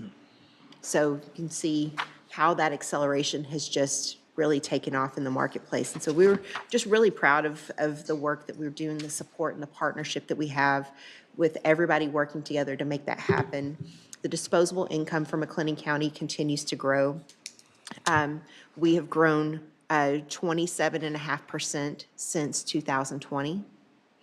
We're still lagging a little bit behind the state and the United States, but we're growing at a faster pace than the state of Texas and the United States are when it comes to disposable income. So we're catching up. We've been doing a little bit of leapfrog in that sense. So in 5 years, it grew 27.5%. Yes, sir. Yeah. Wow. And we're catching up faster. And we're catching up. We're growing at a faster pace than those. Yeah. So that's something that's pretty significant. And when we look at the change in median income and median household income continues to grow for McLennan County as well. And we are again outpacing the state in the United States when it comes to that. So those are good things. You know, the goal of economic development is to help create prosperity for all, and that happens with incomes. And so the more opportunities that we have to bring high-paying jobs into the marketplace, the better off that we're going to be in people being able to afford good quality housing, to be able to receive higher levels of education, to be able to contribute back into society as a whole. All of those things are really important. But we know that there are still gaps in the community as well. And so that's where investments like the work site come into play, where we can take individuals and help train them to get into those higher skilled positions to where they can have those opportunities for success and prosperity too. So those are some of the interesting things that we've been working on, and just wanting to, we are a data-driven organization and results-driven, and we want to make sure that everybody feels they're getting a good return on their investment. And so we appreciate the support that y'all have given us over the years. Can you send that to us in written? You bet. Be happy to share that with you. We've also seen a tremendous amount of workforce growth in the marketplace. So we've pulled some really great data, and we'll be able to send that over to y'all. Be good to have. With that, I would turn to the In Waco report if y'all Yes, like that. okay. And so the report that you have is from January through the end of March 2025. We have had 6,303 new users to inwaco.com. We've seen over 18,500 page views too. I think the cool thing to look at with all of these things is where's the dollars being spent, and what kind of return are we seeing on that. We've started investing in pre-roll video, which means that when it comes up in their social media feed, there's a video that accompanies about the community. And we've seen 105,000 impressions in that 3-month period. People are clicking on it. There's a completion rate of about just under 50%, which means that they're watching the whole video all the way through. So the more eyeballs that we get of people seeing and hearing about the community, the better. Most of that's occurring on personal computers. But when people are watching it on their phone, they have a higher tendency to click on it and to want to learn more. So we're looking to see what the trend is related to that, and if we need to make any adjustments on our side for that. Paid search. So if you go in there and if you go into Google and you do a search for something in Waco, like jobs in Waco or housing in Waco, you'll notice that there's like a sponsored content that comes up first before it goes into the free stuff. So we pay to be a part of that, and are receiving really high impressions on it, just under 47,000 over the last 3 months, with an 8.15% click-through rate. That means that over 8% of the people are clicking on that so that they can learn more about the community. And that's great because the average click-through rate is less than 3%. So we're definitely exceeding the return there. Some of the highlights, we are shifted the way that some of the dollars are being spent this year, just trying to maximize the amount of views and impressions that we can get. And so we're seeing some of those results coming to fruition. We're going to continue to monitor those to make sure that the dollars are being spent wisely, and that if we need to make adjustments, we can flex quickly on what that looks like. But one of the things that we've utilized this year is called AMP ID. And what it allows us to, it's called AMP ID. Okay, yeah. And what it allows us to do is it allows us to be very targeted with the types of individuals that we want to get information in front of through the site, and then we can communicate with them directly. So it will not only just, and this is very big brotherish, but it allows us to see who's looking at the site, and it allows us to reach out to them directly to say, hey, we noticed that you were looking at in Waco. We'd love to tell you more about the community. How can we get in touch with you? And what's that called again? The platform is called AMP ID, but we can send them direct follow-up. Saying AMP. Oh, AMP ID. Okay, AMP ID. So it's a very interesting system, but it allows us to be really targeted and to have a lot more interaction and engagement with them. And the higher level of engagement, the more likely we are that they're going to end up making a choice for the community. Interesting. So thank you all for that. With that, that concludes my economic development and in Waco reports. All right, any questions? All right. You want to go to, We want to approve it? yeah, is there a motion to approve that for recording purposes? Both those? Go ahead. We're going to do it. Motion to approve for recording purposes M1, M8A and M8B. Second. All right, I have a motion and a second. Any other discussion? No other discussion. All in favor say aye. Aye. Opposed? Pass. All right, going to program project agreement. Yes, sir. With IDV. 04, no, what is that? This should On be the supplemental. B1. B1? Bingo. There it is, okay. So you have this is an agreement with IDV Texas Central Park LLC and the Waco McLennan County Economic Development Corporation. This was in support. IDV was the developer for the new Arca Coca-Cola Southwest Beverage building on Texas Central Parkway. And in order to make that site viable for them, a sewer line extension needed to occur. They needed some help with it because it came in above where they had projected from a cost perspective. And this was an opportunity for us to support Coca-Cola Southwest, who's had a presence in our community for more than 125 years. And so a great project to help retain and expand an existing company and work with the developer on a solution that also expanded sewer service in the area and made it more viable for others too. So this is this grant request that was approved by the court for $375,000. They have submitted, IDV has submitted their draw request first and final for the $375,000, the county's portion of which is $187,500. The contract required that they complete the project within the designated timeline, which they did, and to have a facility investment of at least $17 million. Their total investment in the site was just under $20 million at $19,789,000, of which per the contract, there were some costs that were soft costs that were not considered as part of that investment for our purposes. But total hard costs in the project, $18,197,000. So they exceeded their investment projection on that as well. So I'm assuming that the tax appraisal is higher due to that, or will be? I expect that it will be. Okay. The appraisal district adjusts values based off of fair market value. And so we anticipate that, and in our market currently, or the last conversations we had with the appraisal district, they were coming in around $200 a square foot on industrial building space. And so at the 125,000 square feet range, I don't know that it'll come on at the full 17 million, but it should come on close to $200 a foot.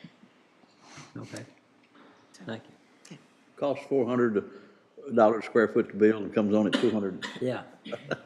That's crazy, isn't it? Yeah. All right. But I have no control over that. So. No, you're right. None of us do. Well, we know a couple of people on the appraisal district board. We can talk to them. Okay, any questions? Anything else? No, sir, that's it. And so our recommendation is approval of the draw request. Right. All right, what's the pleasure of the court? Motion to approve the payment Second. request. I have motion second. Any other discussion? No other discussion. All in favor say aye. Aye. Opposed? Pass. Just one comment. And I know everybody's working hard at it, but sure would like Industrial Foundation to be gathering up more land. The Yes, sir. longer they hold it, the best chance they've got to be able to have flexibility on how we trade that Yes, sir. property out. We are actively working on some Yeah, I know you opportunities are, right yeah. now. Yeah, So- good luck. Thank you. All right. Land's not gotten any cheaper lately, so I know it, and it won't get cheaper. Nobody's making any more? nobody's making any more. Gummit. The supply and demand. And one other thing, the Economic Development Corporation had to move banks for transaction purposes. Yeah. That should be completed This week, the new account should be opened up, and so we should be able to finalize this draw request and the payments Okay. to the company later this week or next week. Sounds Just wanted good. to let y'all know that. Thank you very much. All right. Chris. Thank y'all. All right, Dustin, where we want to go from here? Yes, sir. If we can go back up to item I2B, this is Waco and McLennan County Public Health District authorization of FY26 county funding allocation. And just as a reminder, back in May of 2023, we approved the agreement with the Public Health District where we were starting at $2.25 for each person residing within McLennan County. And that was to increase by 30 cents. So during the fifth and final year of that agreement, we would be up to $3.75. We are per person residing in the county. We are currently at that $2.85 level. So this is just a form they have requested that we send back, just stating that we will be at that $3.15 per person based off a population of $260,578. And do want to note that Stephanie Alvey will be coming to court either in the first meeting in June, or she'll be coming to a budget work session just to give an update on the health district, and then to answer any questions y'all have related to funding or the operation of the district as well. And how often do they publish their financials? Judge, they used to give them out as part of the board packets. I think that has recently stopped, but Heather has been working to gather those for us, and then Francis is going to kind of do an in-depth study of kind of our level of contribution versus the increase of the health district funding over the years as well. Was it part of our agreement they provide those? I'm not sure, Judge. I'll have to go pull that cooperative agreement. Since we're a significant partner, I think it would be appropriate if we were able to look at those, Judge, right, and we do have two board members, two members on the board. Commissioner Smith is on there, and Heather is on there as well. Okay. So we can be sure to get those. Okay, thank you. And appreciate y'all serving on that. Yeah. All right, what's next? Oh, you need action on that? Yes, sir. All right, what's the pleasure of the court? Motion to approve the funding? Was that what it is? Yes, sir. It'd be the funding level for the next fiscal year. Okay. Motion to approve the funding level for the next fiscal year. All right, I'll second that. Any other discussion? What does this increase our overall then? What's going to be the increase that we're dollar amount? It was 285 to, what was it, 285 to 315? 30 cents. 30 cents times right, 30 cents. Times 260. So the new annual contribution will be 820, right at 821,000 based off that population number. So it's about a $78,000 increase. Yeah. And we're actively looking at those numbers and yeah, everything. We've got some questions and so forth. Yeah. And some legislation might change too that could affect cost. And the president announced pharmaceutical costs are going to go down, that we're going to be treated fair across the world, and we'll see. So, okay. We have a motion second, and if there's no other questions, all in favor say aye. Aye. Opposed? Pass. Okay. All right, move down. I'm sorry, Judge, go ahead. No, go ahead. We'll move down to item K, grant proposals. K1 is our ARPA discussion. Under it, we have K1A, authorization of American Rescue Plan budget adjustment. Francis? Yes, so our budget was set, of course, at the end of 2024, so all funds were obligated, but as projects complete, we have the ability, limited ability, to move any excess funds to other projects that are ongoing. And so Holy Road, that project is complete, and there is an excess budget amount of $6,288. And working with our consultant, Forvis, they've agreed that this is an eligible use to move these funds. We're moving it up to the HVAC portion of the downtown jail project. And so that was a project we had budgeted a portion in ARPA, but of course the amount to cover that project was going to come from other permanent improvement funds. And so Our intent, and of course, this is your call every time, but as we do have projects complete and there's excess funds, we are thinking that's a good line to funnel the excess proceeds into, to save some on the county side. So, Okay. so this is a budget adjustment we're asking you to approve to move the excess funds from Holy Road into the downtown jail HVAC project. Okay. All right, any questions? If not, what's the pleasure of the court? Motion to approve budget adjustment. All right. Have a second, any other discussion? No other discussion, all in favor say aye. Aye. Opposed, pass. A2 is regarding the Prosper Waco Hunger Free Community Coalition Grant ratification of grant application. Heather? Yes, good morning. Morning. What we have here is a request to ratify a submission for a grant application that was submitted for the Prosper Waco Hunger Free Community Coalition Grant. And this grant is designed to strengthen the infrastructure of food pantries and food distribution programs in the community. And it's a $1,500 award amount. And if received, the department would use it to purchase a new freezer, refrigerator, some standalone shelving, and some bags. And this would support the sustainability of the department's current food distribution program with Shepherd's Heart. All right, any questions? If not, what's the pleasure of the court? Motion to approve the ratification of the grant application. Second. All right, we have a motion second, any other discussion? No other discussion, all in favor say aye. Aye. Opposed, pass. Thank you. Moving down to items K4 and K5 regarding the Texas Department of Family and Protective Services Title 4E grant. K4 is an authorization of Title 4E Child Services Welfare claim for quarter ending March 31st, 2025. And K5 is a Title 4E legal assistance claim for the quarter ending March 31st, 2025. Francis? Not a whole lot more to add. K4, the federal reimbursement is $47.40. And on K5, that federal reimbursement is $41,659.17. All right, any questions? Motion to approve both claims. Second. Have a motion second, any other discussion? No other discussion, all in favor say aye. Aye. Opposed, pass. All right, moving on to item L, L1 County Sheriff. L1A is approval of order declaring certain property as not meeting the criteria for salvage or surplus and authorizing the disposal of said waste property for vest and rifle plates. Ken? Yes, the Sheriff's Department got with me, and they have a whole bunch of vests that are no longer of use. And so as per our past history, we request that we take those and have them destroyed. All right, I'll make a motion to approve that. Second. Motion made and second, any other discussion? No other discussion, all in favor say aye. Aye. Opposed, pass. L1B is approval of order for acceptance of commercial kitchen equipment donation. Major Ives?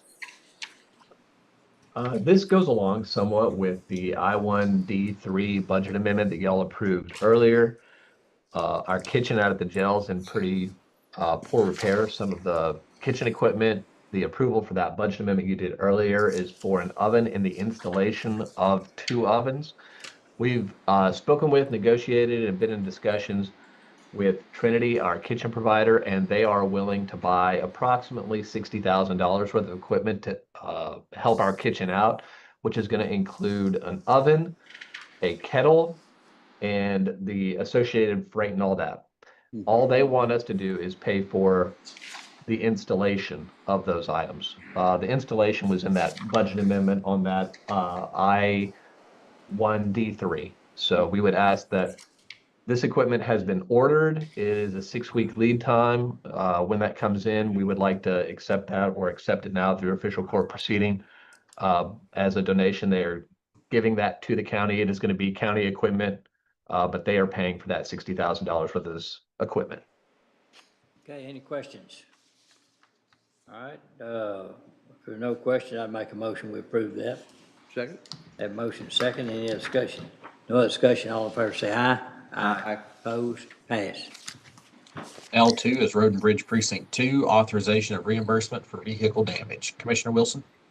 Yeah, we had a situation when our shredder was going along the roadway, and they try to be as as diligent as we can, our operators, but things happen when they hit rocks, and it did pop up and hit a rear passenger window of a person that was driving by, and it did break the window. Is that a motion? I motion to approve. Do we pay that? Second. All right, we have a motion second. Any other discussion? No other discussion. All in favor say aye. Aye. Opposed? Passed. L3, purchasing, authorization of online auction with Renee Bates, related ad, an order declaring certain property as surplus and authorizing disposition of same. Ken? Yes, we've put together this auction. We have a large number of vehicles, as you can see. And then just assorted accessories. If the court approves the auction will be held from May 27th, 2025 and close on June 10th of 2025. All right, any discussion, questions? If not, what's the pleasure of the court? Motion to approve. Second. We have a motion second. Any other discussion? No discussion. All in favor say aye. Aye. Opposed? Pass. Moving on to item M. M1's discussion and or action regarding any pending state or federal legislation. Judge, I don't know if you had any, I know we've talked about this earlier, anything to update? Well, I'll just cover one thing, and there was a press conference in Belton yesterday about it. I attended it, but the approval of the Central Texas Water Alliance, which gives the authority to to be able to finance infrastructure and to get right-of-way on bringing water from East Texas into Central Texas to be additional water on top of what we already have. It was primarily Bell County originated it, but asked us if we wanted to partner, and absolutely we did.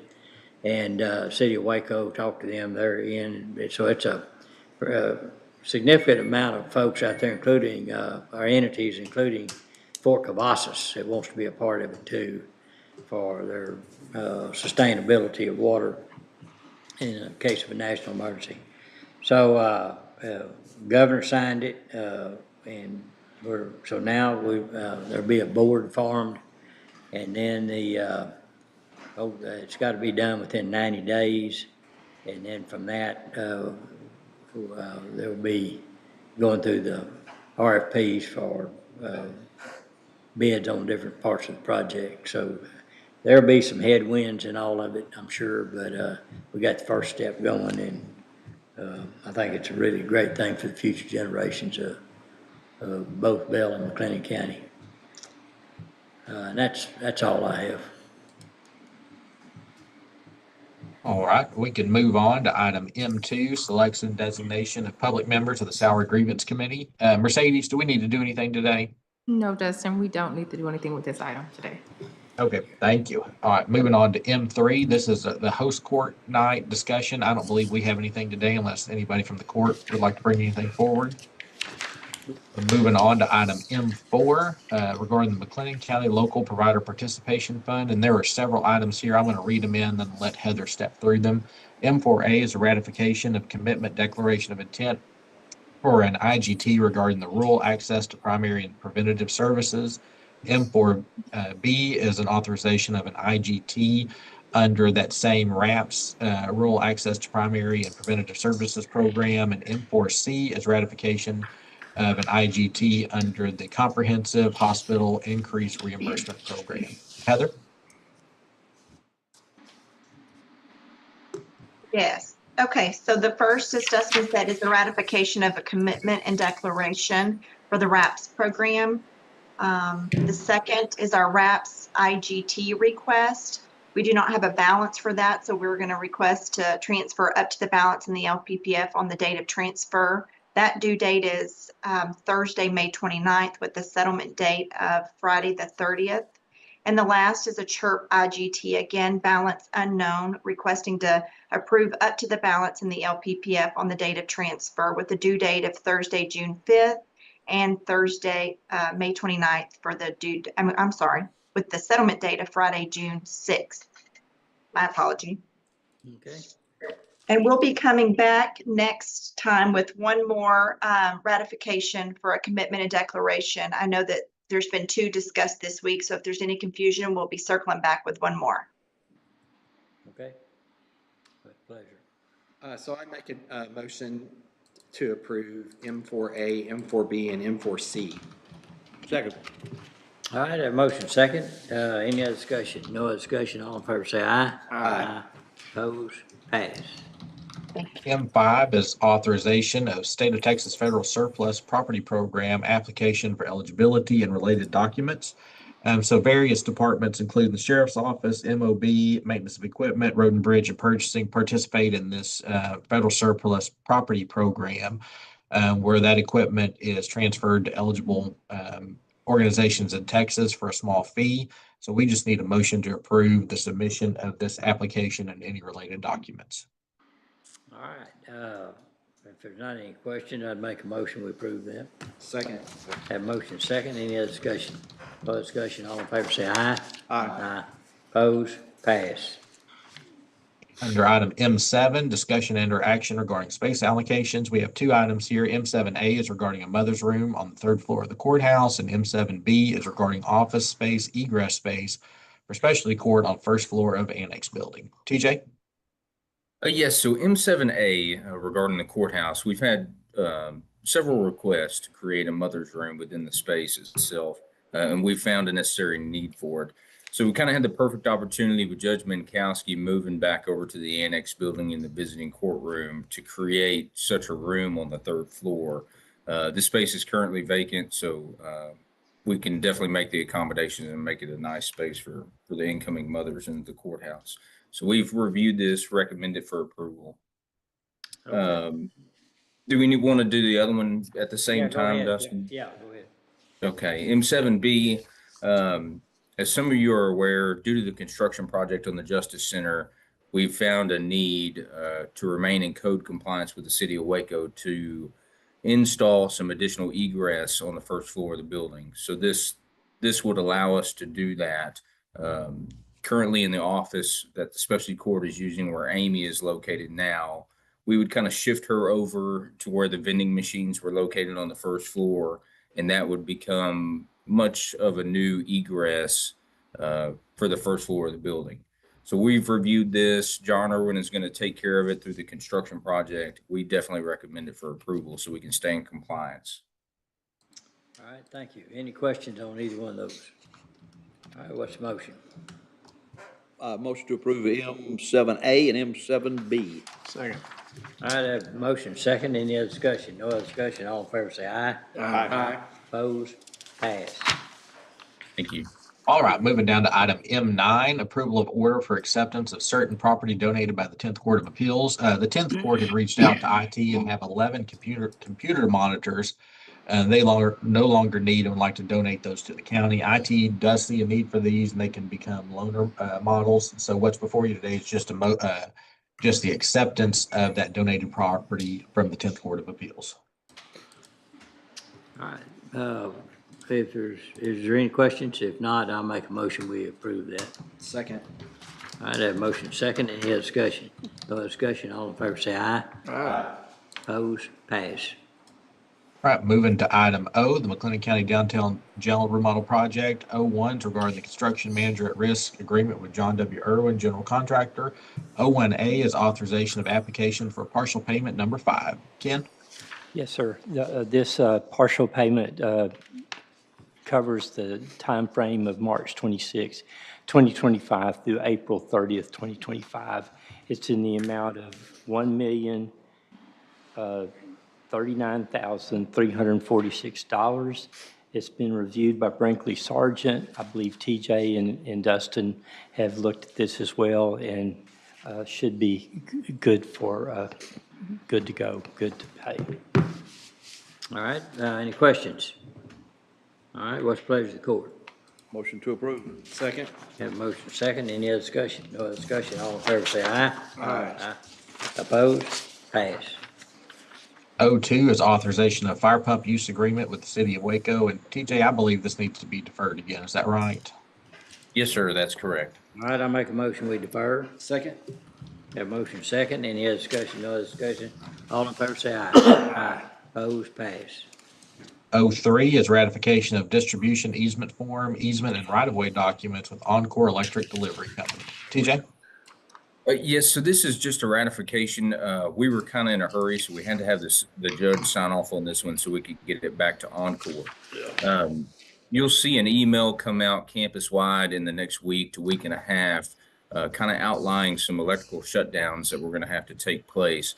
So this document was part of that to make sure it's going to happen in a timely manner. So we definitely recommend it for approval. All right, now, what's the pleasure of the court? Motion to approve the ratification of the Encore documents. Second. All right, have a motion second. No other discussion. All in favor say aye. Aye. Opposed? Pass.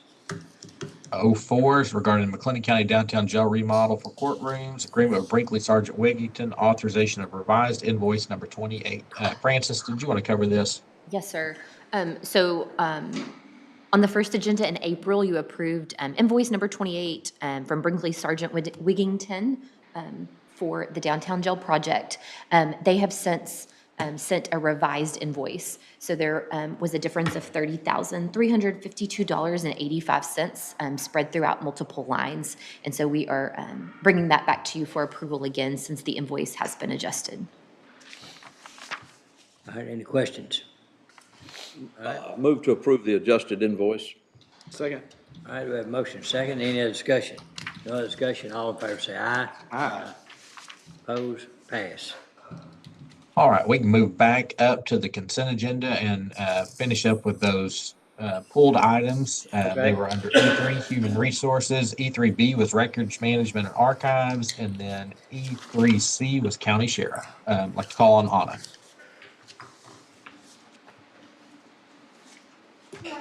Morning. Morning. Thank y'all for waiting on me. So the first one was for Records Management Archives. This is a request to fund the dollar placeholder, outlining a new records clerk position.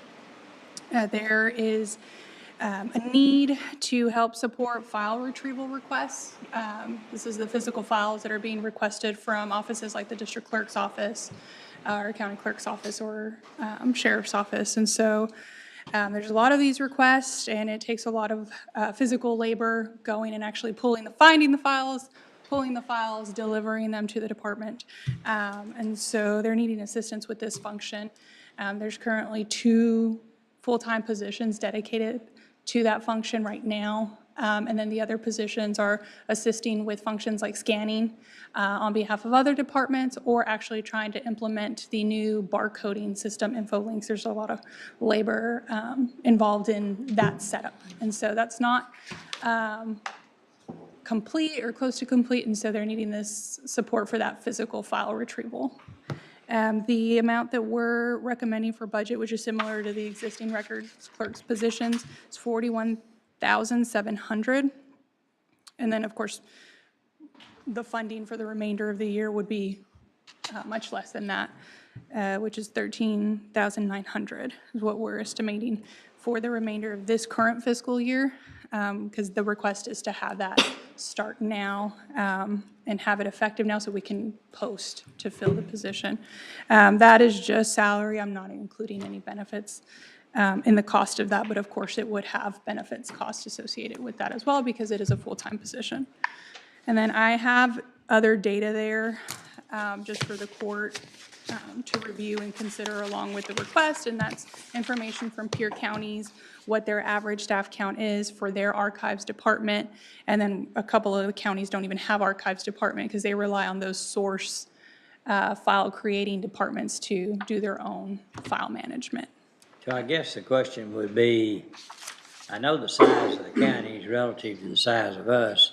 I don't know how much data or documents, rather, or both, that they are dealing with. In other words, how many touches, those kind of things. I mean, it could be somebody, some entity that has much more capacity and digitization or something. I'm just grabbing it, but.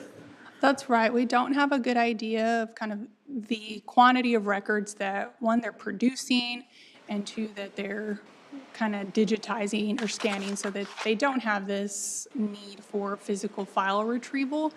We did find out in kind of our research and asking questions of other counties is that quite a few of them have the enterprise case management system for their judicial departments. And so those departments are scanning their documents into that system, which is decreasing the amount of times they're having to request physical files from a department like an archives department, which that is now, just now, that implementation is only now starting with the counties. So there is kind of a foreseeable need to discuss that kind of scanning function for the archives department, but that's not now, that's not immediate, which is why this request is coming forward to help support that physical work right now. Questions?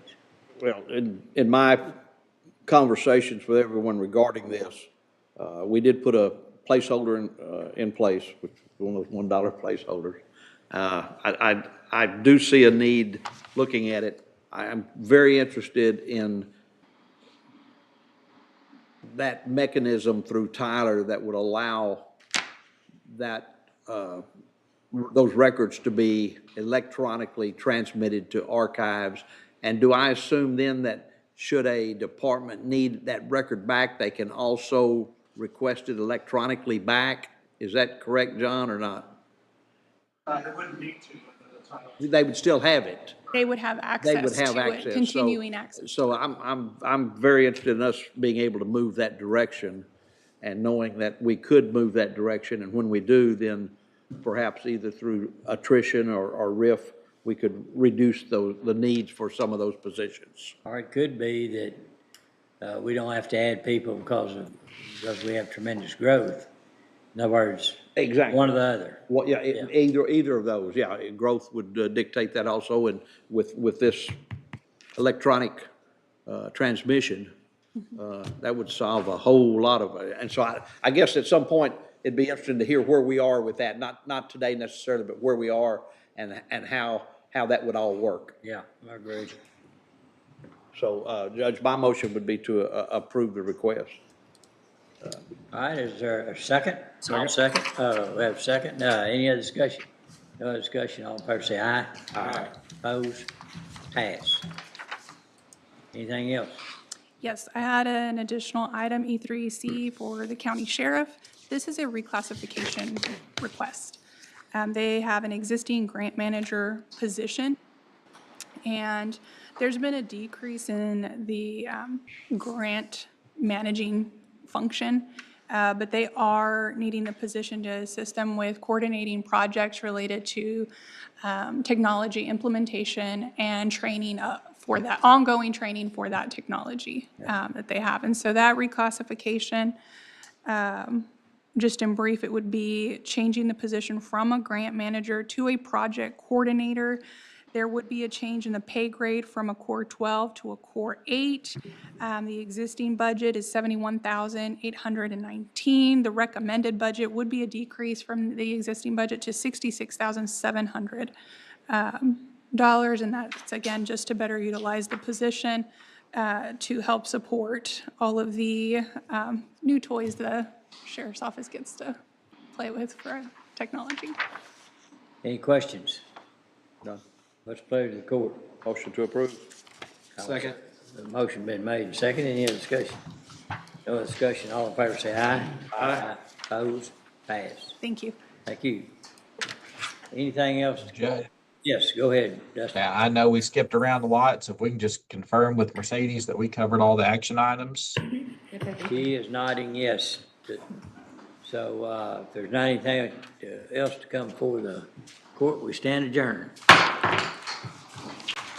Recording stopped.